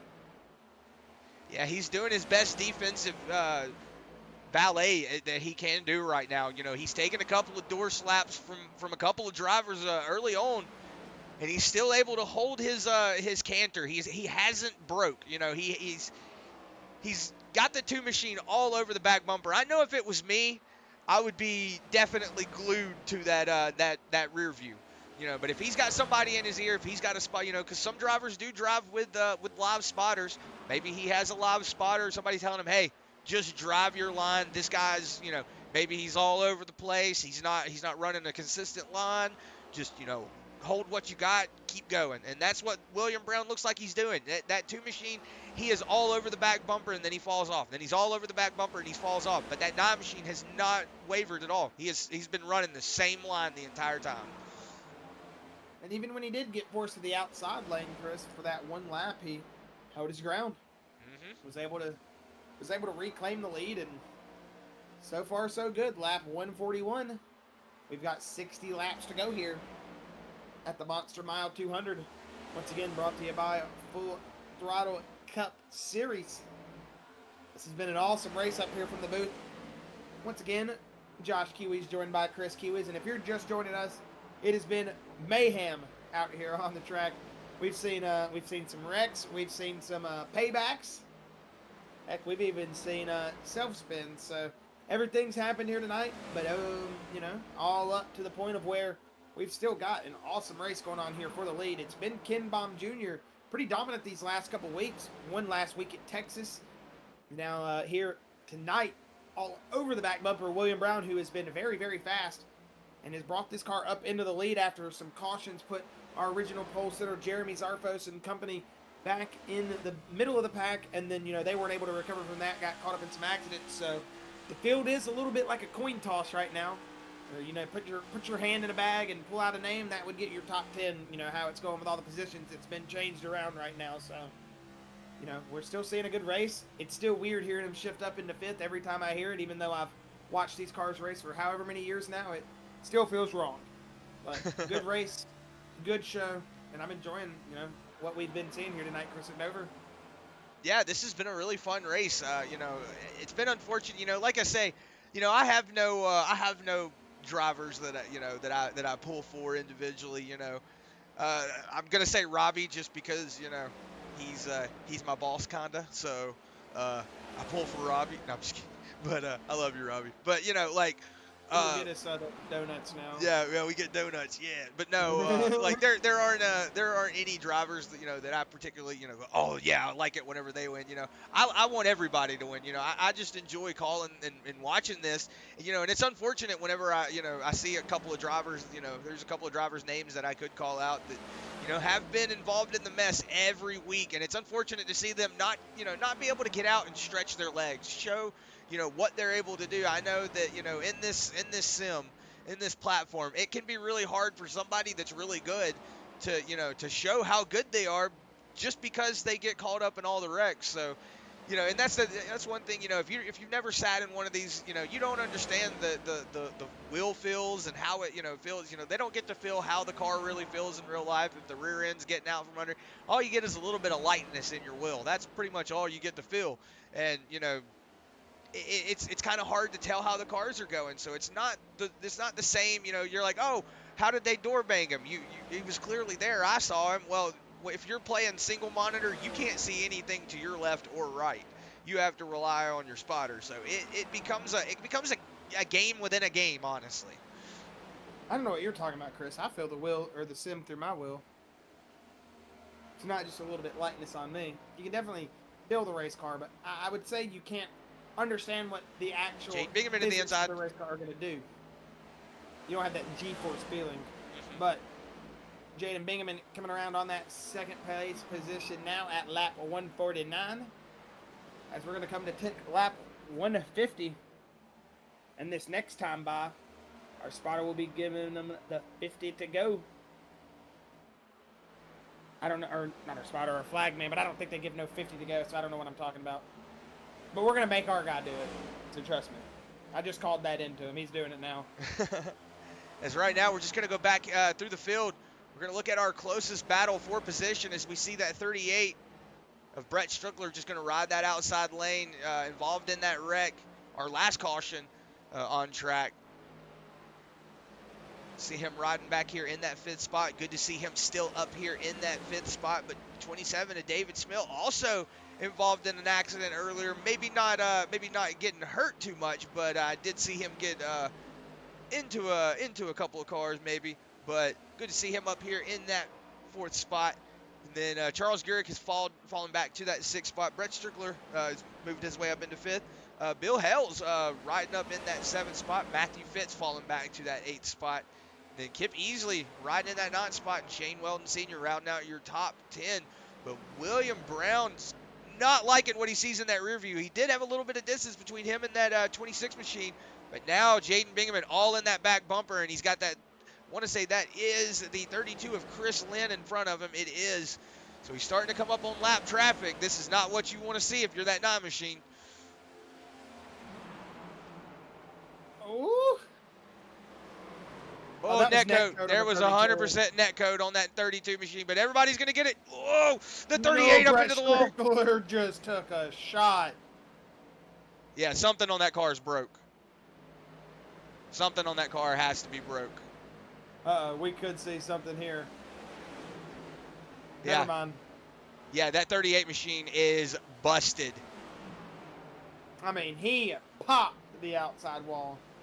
Yeah, that front wheel, that is it. Whoa, he's going to hit the... Woo.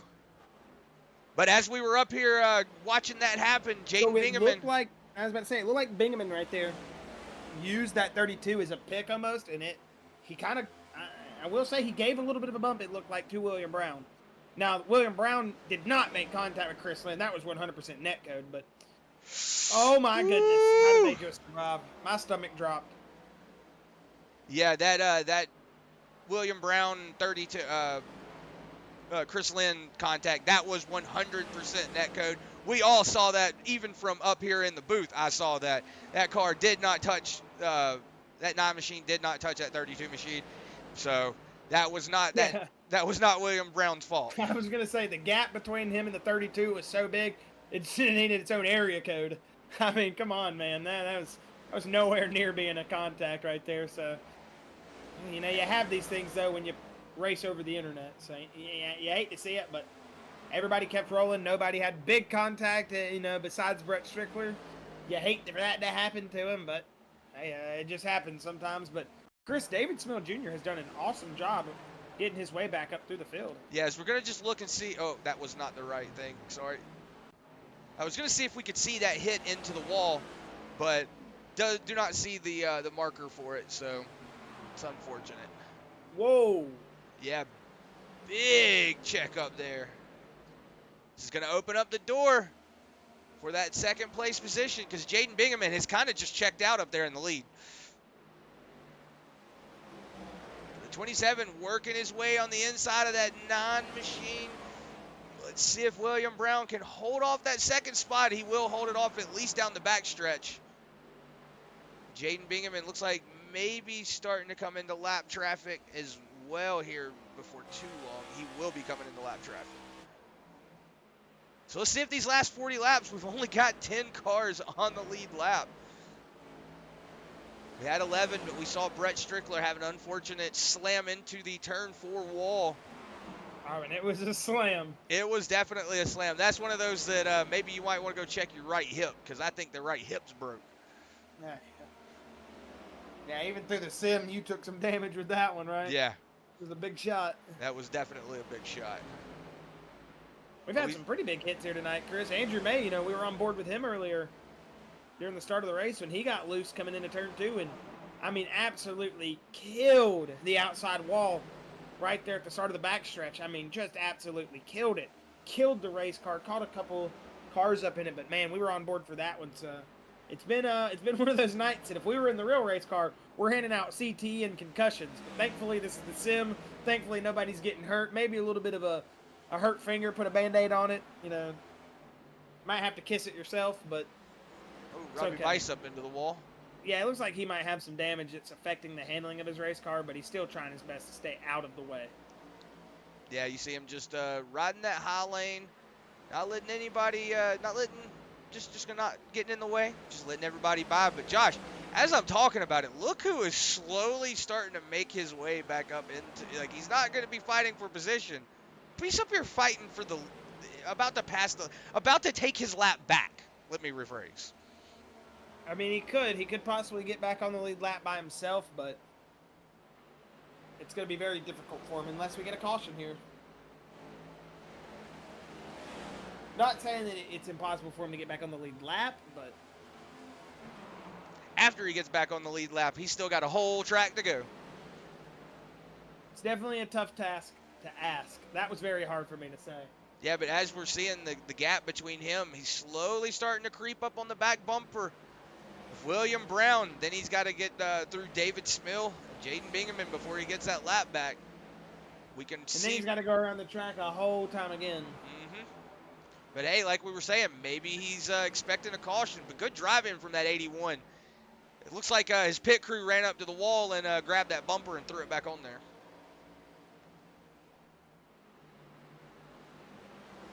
Is the 81 going to go ahead and take that inside lane? Who's going to use that to his advantage too? He's going to really close that gap up.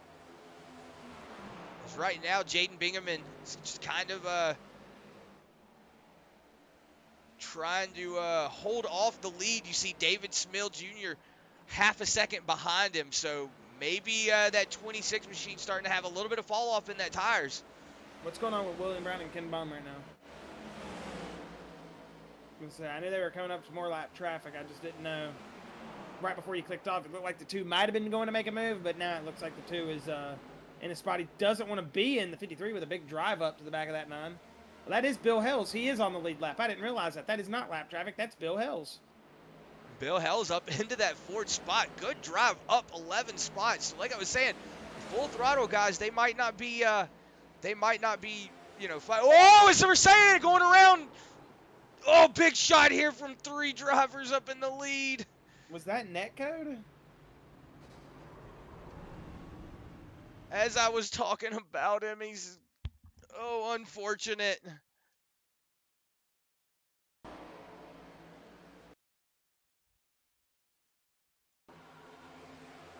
It doesn't look like it was netcode.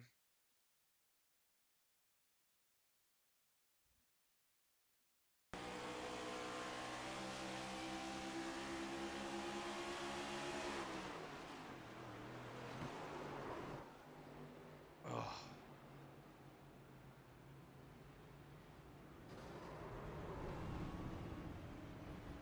So you see William Brown sending Bill Hells around off of his front bumper. I'm not sure. The contact compared to the way they spun just looked so erratic compared to how gentle the contact. I mean, they did link wheels, so I don't know. I would need to see it from. Do we have the camera on over the right quarter panel? It's looking forward, possibly. We do have that camera, right? It is going to bring down Ken Baum Jr., David Schmill, Jaden Bingham, Matthew Fitz, Charles Gurrick, Ryan Broderick, and Shane Weldon, though. They will come down pit road.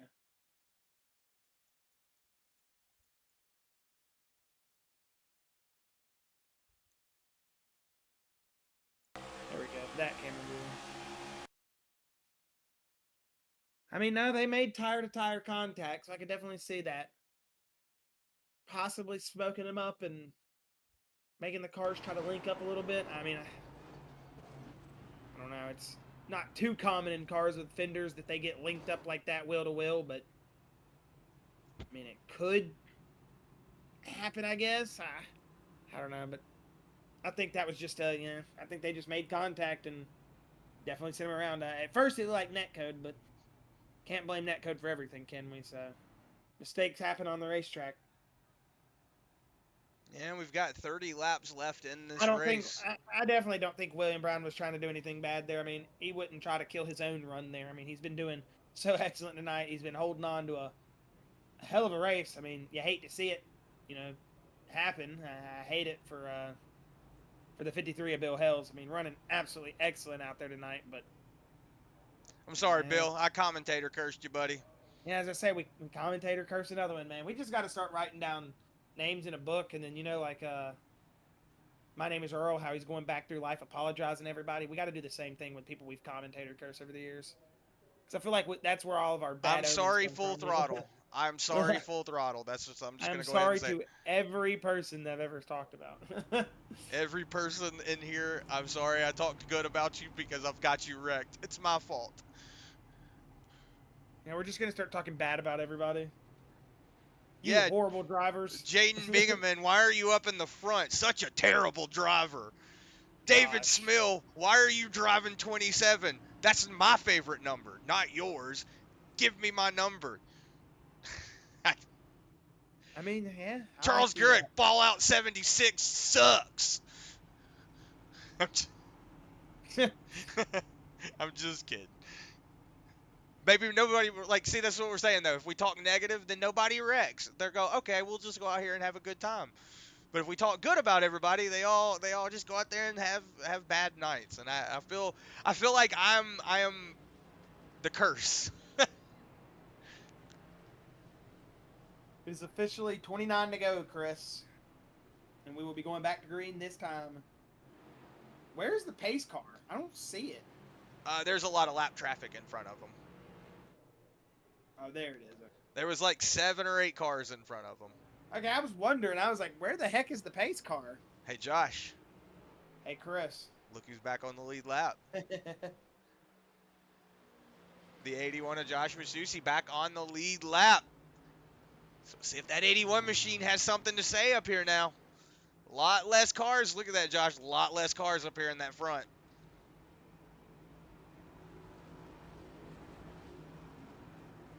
Yeah, this is going to be an absolute shootout to the finish. It's kind of like an all-star race. Almost. It's kind of like an all-star race where everybody's just kind of duking it out.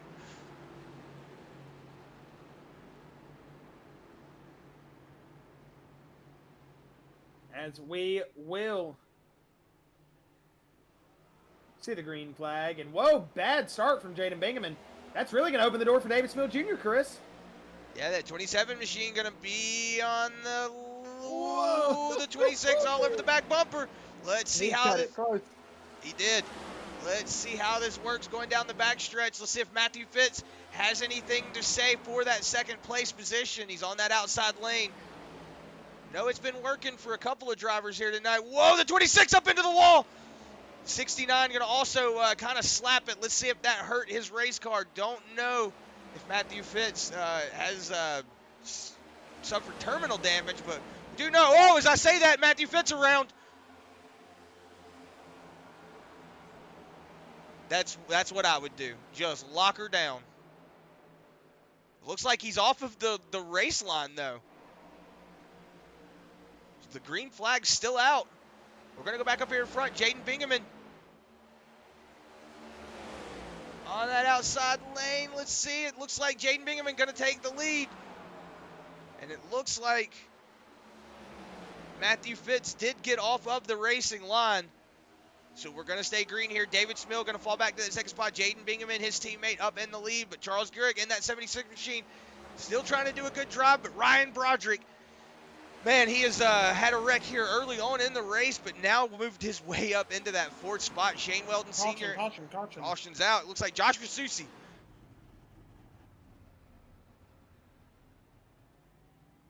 What happened here? We'll just back it up here.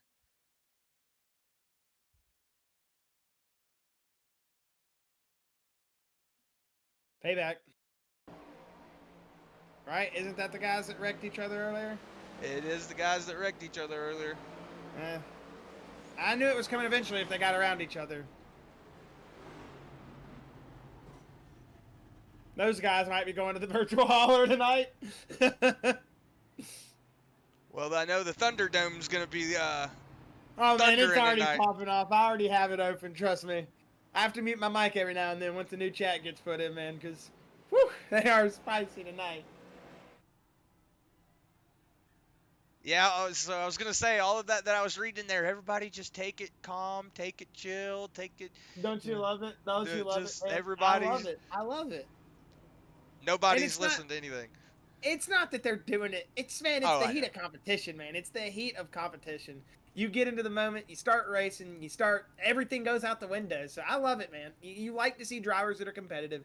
You like to see people that want to win. And you can tell everybody in this league is competitive. Everybody wants to win. We just got to get used to that, instead of gamesmanship, let's turn it into sportsmanship sometimes. We love gamesmanship. But, hey, everybody races their own race. Once you're, like I said, you got the virtual helmet on, you're virtually strapped into the race car, whatever you want to call it. You get into a different momentum. I'm the same way. I can sit and Chris can tell me, we're going to do this, this, and this. This is why we're going to run this line. We're not going to pit till here. 20 laps into it, it's out the window. I've already tried to race my way up to the lead. I've already killed the tires. I'm already, virtually throwing the middle finger out the window to every driver. It's just one of those things that it can definitely get into your head. You can frustrate yourself and really throw yourself off your own game plan and even just forget what you want to do sometimes completely. So, Dover's one of those tracks, and if it's going to bring it out in you, it's going to bring it out in you. And when it does, it's going to bring it out in full force. So, you hate to see all the stuff that's happened here tonight, but, man, what else can you really do about it? You just got to accept it, take it on the chin, and keep going. Yeah, so we're getting down to the nitty gritty of this race, Josh. Should be 20 laps to go once we come to the line. Once we come to the green flag at the line, we should be 20 laps to go because it should be one more time around and then the green flag at lap 20. So this is going to be a shootout. I see Josh Lucy still on the lead lap in that 6th spot. He's got that damaged race car, but we've seen Charles Gehrig come back from worse than that. So this is going to be a slobber knocker. It's already been a slobber knocker here tonight. But somebody stop the dang race! They're killing him, by God! Oh my God, he is broken in half. That's a human being.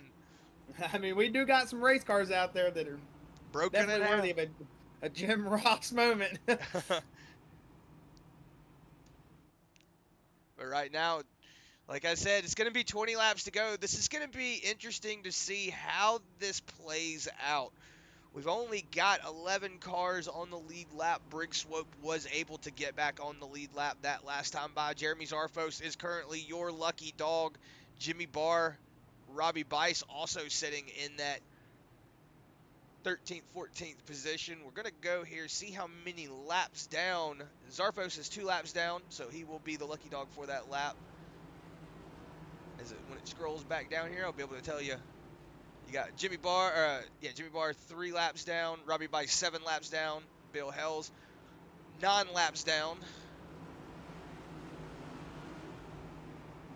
Ken Baum Jr. 9 laps down. And it keeps moving too fast. Nilge's 12 laps down. McCarthy 12 laps down. Strickler 14 laps down. And Pressler 18 laps down. And everybody else is out of the race beyond that. And William Brown still down pit lane. Been on pit lane for 11 minutes, 4 seconds. That inside lane is tucked up. I see Charles Garrett giving a good bump there to the 26. Green flag is out. They are stacking up back there. That inside lane did not get off to a good start at all. I was going to say, big stack up there. 20 to go, Chris. So 20 laps to go here. This is going to be the race for it. Whoa, Shane Weldon had a moment there. Yeah, as I was saying it, that 38 having a little bit of a mess up as we're on it.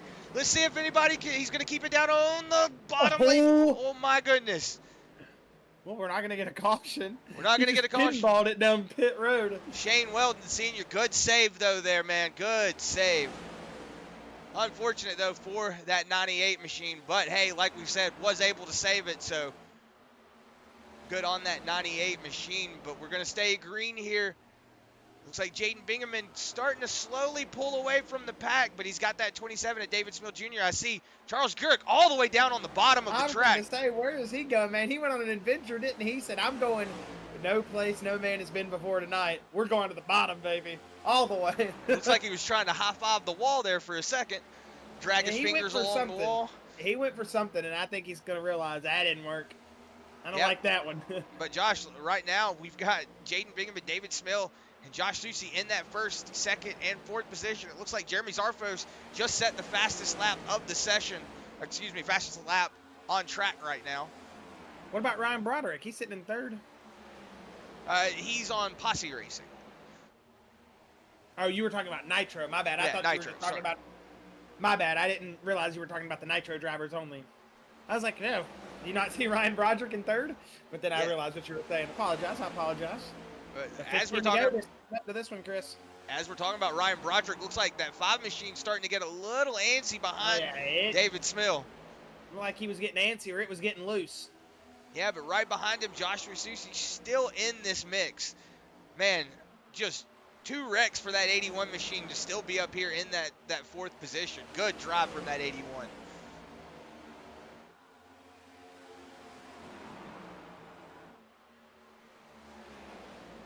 Coming to the line, it will be 14 laps to go. Let's see if these Nitro guys have anything in store, if they can make it a 1-2-3 finish, or if Ryan Broderick can break up that Team Nitro 1-2-3, or if Charles Gurrick and Matthew Fitz have anything to say for these front 4. But it looks like Jaden Bingaman has just got it kind of under his belt right now. He is slowly starting to pull away from his teammate, David Smill. And Ryan Broderick starting to slowly fall off just a little bit. Josh Susi starting to get up around, or it starts to look like he's trying to make a move on that 5 machine.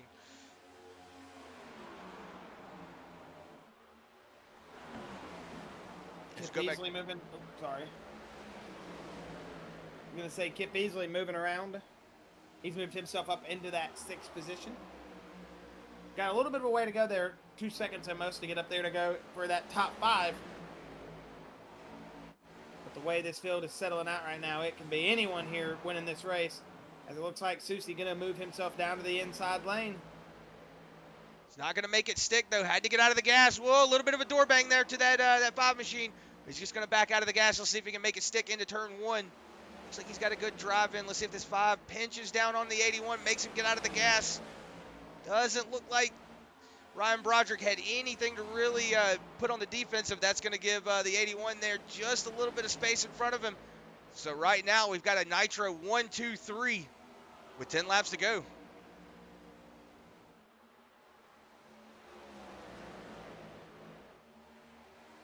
Ten laps to go. It will be, like you said, Chris, Nitro 1, 2, 3. Bingaman, Smill Jr., and Susie all trying to bring it home here for the Nitro drivers.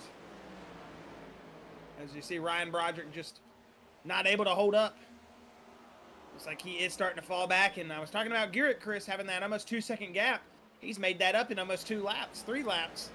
Time he's only 5/10 down here from that Ryan Broderick, that number 5 machine in P4. We'll see if he can make his way into that 4th position. As starting to close in, though, is Susie and Smill on each other, and they're starting to tighten it up a little bit here to Jaden Bingaman. Could we see a race for the win here between these 3 Nitro drivers? Yes, it looks like the 81 pushing his teammate into the corner. Trying to say, hey, man, let's go, let's go, let's go.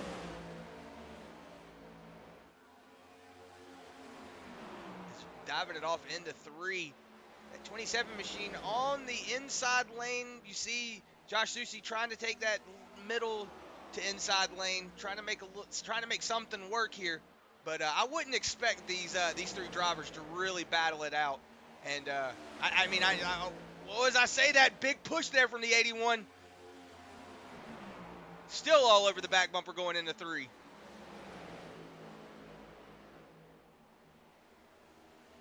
Let's see if that 81 has anything to give. Going here into turn 1, it looks like the 27 just going to back out of it and let that teammate go on by.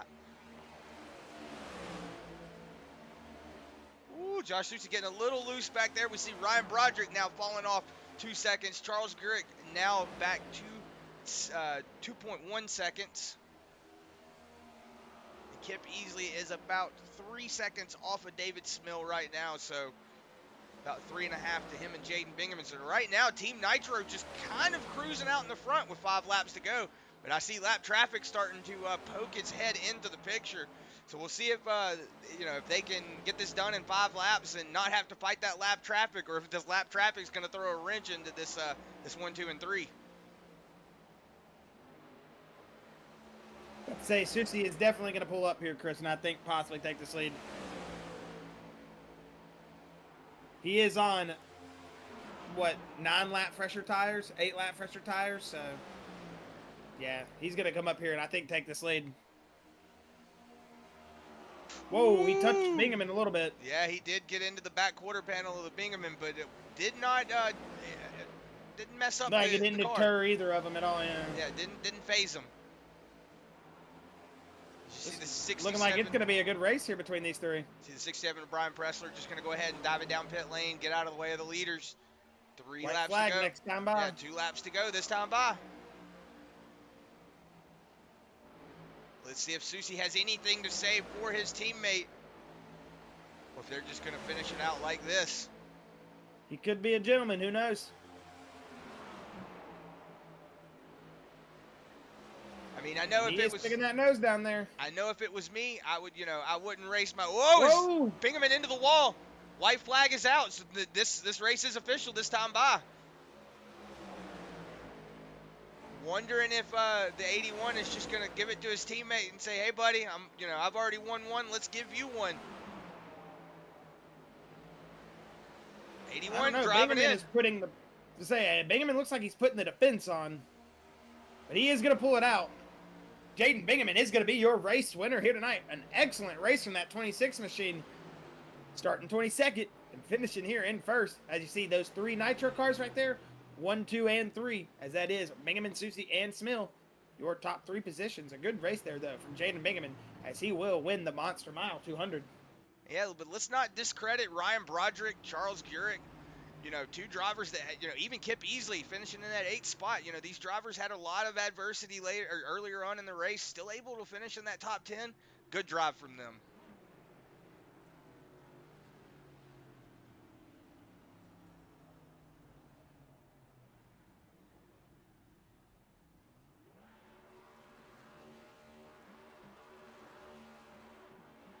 As you see him burning it down there with his teammate David Smill Jr., Jaden Bingaman once again going to bring home the race victory here at Dover. An excellent job here from him tonight as the 26, the 27, and the 81 all going to bring it home for Nitro in that 1, 2, 3. But Chris, do we have our official standings ready to go through our final standings here tonight?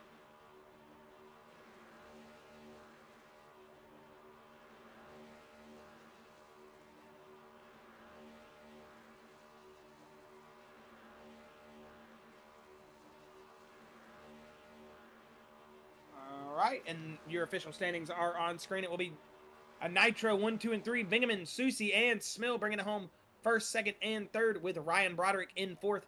Charles Gurick in fifth, with Matthew Fitz in sixth. Briggs Swope seventh. Kip Easley eighth, with Chad Engel ninth. Chris Lynn 10th, with Jeremy Sarfos 11th. 12th gonna go. Sorry, I just saw that pile up of cars right there. 12th gonna go to Jimmy Barr, with 13th going to Shane Weldon. 14th going to Robbie Bice, with 15 going to Ken Baum Jr. Bill Hayes going to be in that 16th position. 17th is Lucas Nilges with 18th Kyler McCarthy. 19th is going to be Brett Strickler with that 20th position going to Brian Pressler. 21st going to William Brown with Adam Taylor going 22nd. Kevin Click going to be in that 23rd position with Dylan Hastings finishing 24th.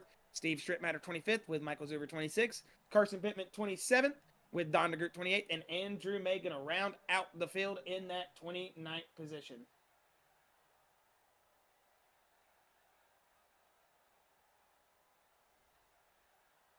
And that will round out your field here. Let's see. Do we have our drivers ready here?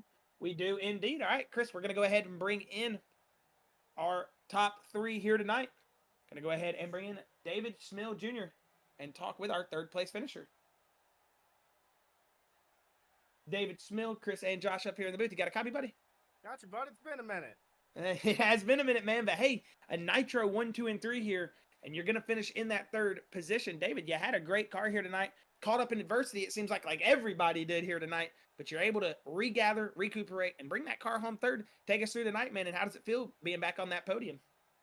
I tell you what, getting the podium after the last couple weeks might be the best feeling in the world, because I've had good cars, but some pretty crappy luck. 2 penalties last week at Talladega, just getting caught up in a couple messes at Texas. And tonight, it started out pretty good. I was just trying to manage my tires, get back into a groove, and just follow Susie for the first half of the race. And there was an incident in front of me I got caught up in. It was one of those weird things. You get caught up in something, you get no damage, just circumstance. I ended up with a pass through. I forget what it was for, but went 2 down, just worked my way back. I had a hell of a battle with Brig for the lucky dog on one of those runs, and shout out to Brig, man. He raced me super clean. That was awesome. I love Brig.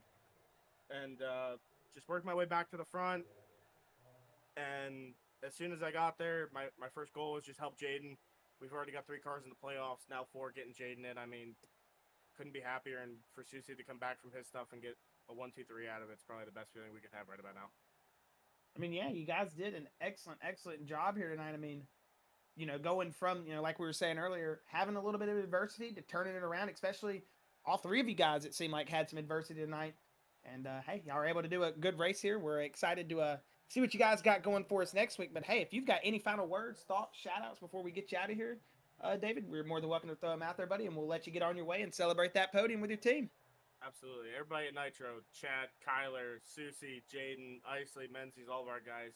I've said it a million times when I'm in here with you guys. Every week we come in, sets are dialed in, we bust our butts, we patience through whatever goes on in the race, and just try to get the best result we can. And tonight, just put 3 cars on the podium, survive this race like we did. Just happy to take the result, move on to next week, and just hopefully keep stacking some pennies for the playoffs. Hey, hey, you keep stacking them, man. They save up eventually, and who knows? You might find yourself in a position that you might not be in just because of those consistent runs. But hey, again, congratulations tonight there, and we're excited to see what you guys got going for us next week. Hopefully, we'll be talking to you soon, David. And once again, we'll be looking out for you up here in the booth. Absolutely. Thanks, guys. Can't wait to watch the broadcast back. Thank you, man. Have a good night. You too. That was David Smill Jr. Going to go ahead and bring in our second place finisher, Josh Susie. Josh Susie, Chris, and Josh up here in the booth. You got a copy, buddy? Yeah, I got you. Hey, man, a second place finish there. You started the night out 10th, but it looks like it was just Nitro 1, 2, and 3 there for sure. You guys had very, very solid race cars in the long run, but man, take us through the night. You had some couple of run-ins. We'll let you do what you want to say with that, but hey, all you had a great night, and man, a way to come back from 2 spins and have a good race. Yeah, I appreciate that. Obviously didn't qualify quite as well as we wanted, but the car had pretty good long run pace. I was burning up the right rear pretty bad, so I had to make some adjustments. Just trying to take it easy, and then moved myself up near the front, and we had a yellow. I don't even know what it was now, but the 38, 32, I don't even 38 stayed out on old tires. I nudged him out of the way through 1 and 2, took the lead, thought all was cool.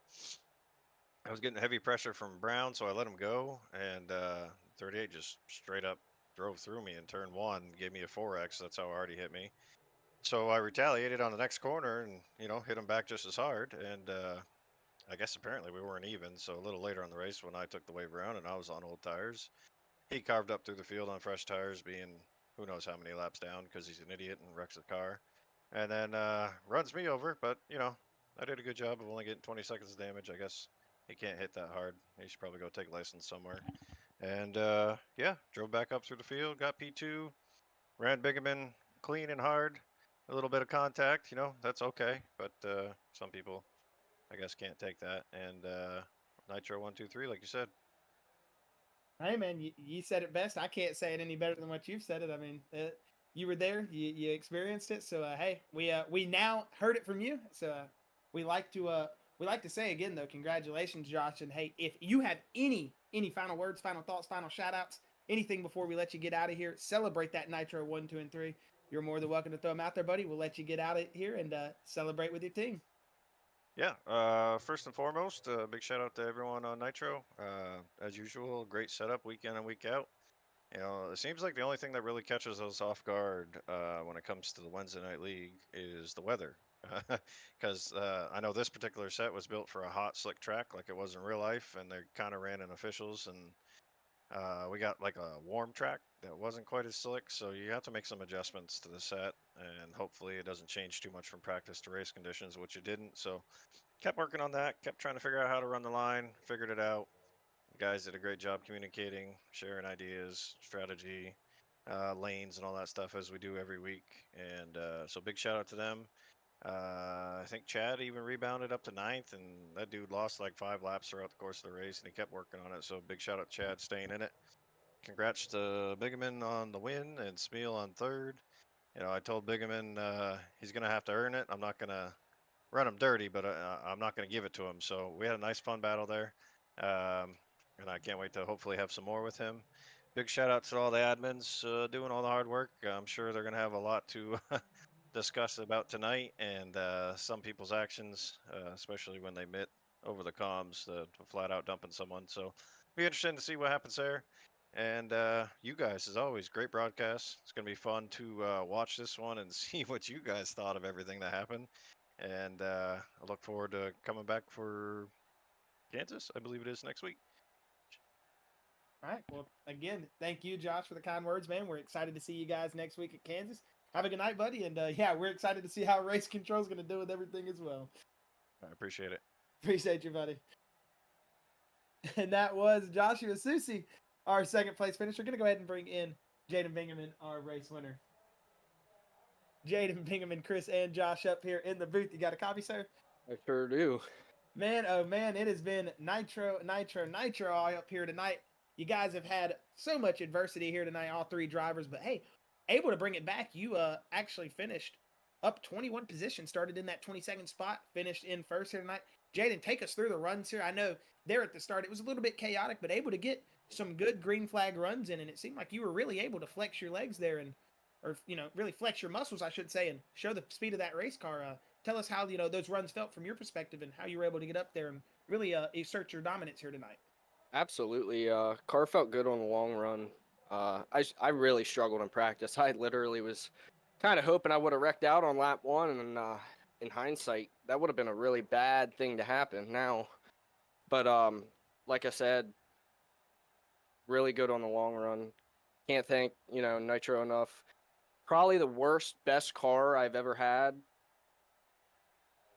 Wouldn't ask for a better team with everybody here, and Texas hurt a little bit, so this felt really good to get off my back.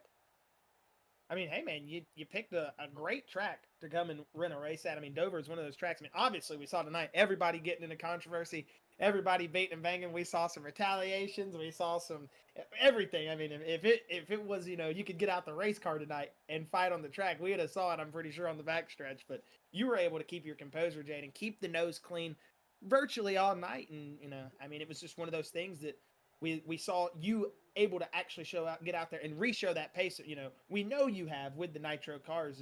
So going next week into Kansas, do you feel like this is going to help bring that momentum out, or do you think it's going to be one of those tracks you're going to have to resettle in and get the run going later in the race? Absolutely, I feel like the monkey's off my back. I've had some pretty bad luck the past 2 years, so Susie and Smeal and Kyler, they all helped me calm down during practice. Also, shout out to Chad. Chad poured his heart out all race long and just kept fighting back. So those guys really deserve some of the credit here tonight because they kept me composed and helped me not freak out. And I ended up pulling off something I didn't think I was going to pull off tonight. Hey, I mean, you definitely did pull something off that, I don't think a lot of people might have been expecting, starting in that 22nd position, pulled your way up to the front. But Jaden, an excellent, excellent race from you, man. It's always good to see, somebody like you said, who's had the adversity, had the problems, get up here and really break through, kind of kick the door open and say, all right, I'm here. I'm ready to take everybody's lunch money and let's get this thing going. But Jaden, again, excellent race, man. If you've got any final thoughts, shout outs, or anything you want to get off your chest before we get you out of here, you're more than welcome to let them go. And we'll let you go celebrate this race win. And I know it'll be a good celebration. So I just want to shout out my dad. My dad's been watching for the past 2 years, and I have struggled, and he finally gets to see a win tonight. So I'm happy for him.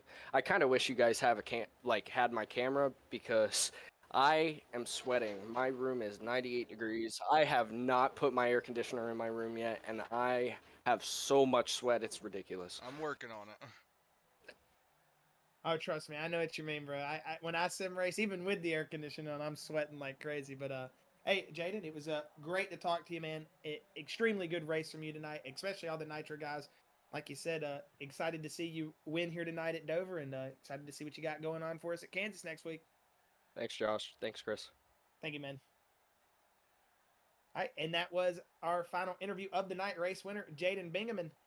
All right, Chris, do you have any final words before we get out of the booth here at Dover and hop on that virtual plane so I can go to sleep?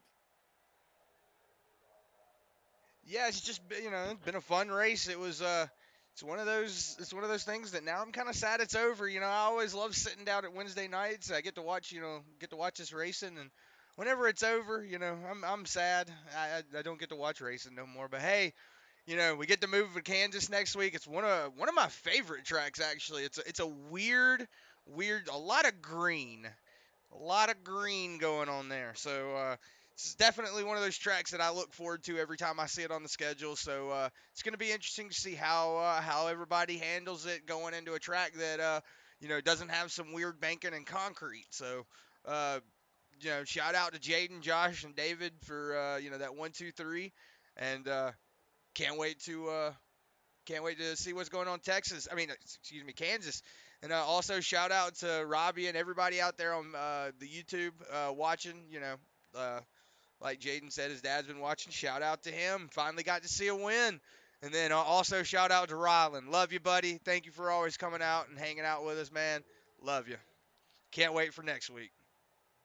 Indeed. Cannot wait for next week either. Again, big shout out to everyone in the chat, everyone that helps us get this thing going and makes it worth going. I mean, all the drivers, all the fans, all the support from the league we get. We really appreciate all you guys. But once again, we'll be seeing you next week at Kansas, and we'll be seeing some good racing there. So do not miss out. Next Wednesday, 8 p.m., we go live at Kansas Motor Speedway. This is Chris and Josh signing out, saying good night, and enjoy the rest of your week.